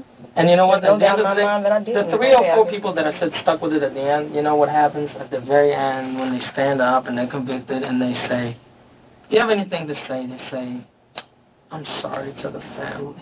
That's what they say, and they expect then the people, oh my God, they're remorseful. But it's bullshit. It's bullshit. And you and everybody in that courtroom, because you're going to be in the courtroom, are going to know it's bullshit. They're going to watch all the interviews we did of you. This right here is bullshit. Okay. This guy's dead, and you think it's bullshit. No, Eric's not bullshit. Nothing about Eric. But you're saying this is bullshit. No, we're talking to you being about disrespectful is I'm being disrespectful. Yes. I'm being disrespectful. Yes. That's your way of trying to steer us off topic here, was bringing No, up I'm respect. following your lead. Nobody's being disrespectful. I'm following your lead. Nobody's being and disrespectful. you're saying it's bullshit.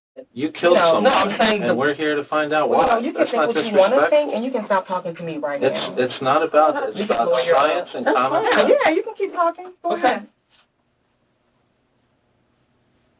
You want a lawyer? Is that what you're saying to us? That's fine. Yeah. We'll walk away. Yeah, bye. We'll walk away. Bye. All right. Thanks for the visit. Nice seeing you.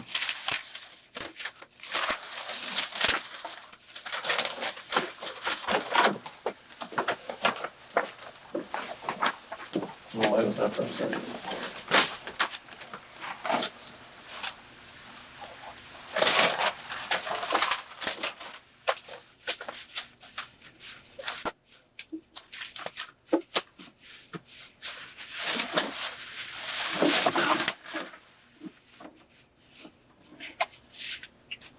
All right. We'll see you in court. Ben goes down her list of supposed stalkers, but it doesn't have the effect she is hoping for. The number in that time period is highly unrealistic and points to a very narcissistic personality. Katrina Ben was found guilty of first-degree murder. She was sentenced to life in prison without the possibility of parole, plus an additional 20 years.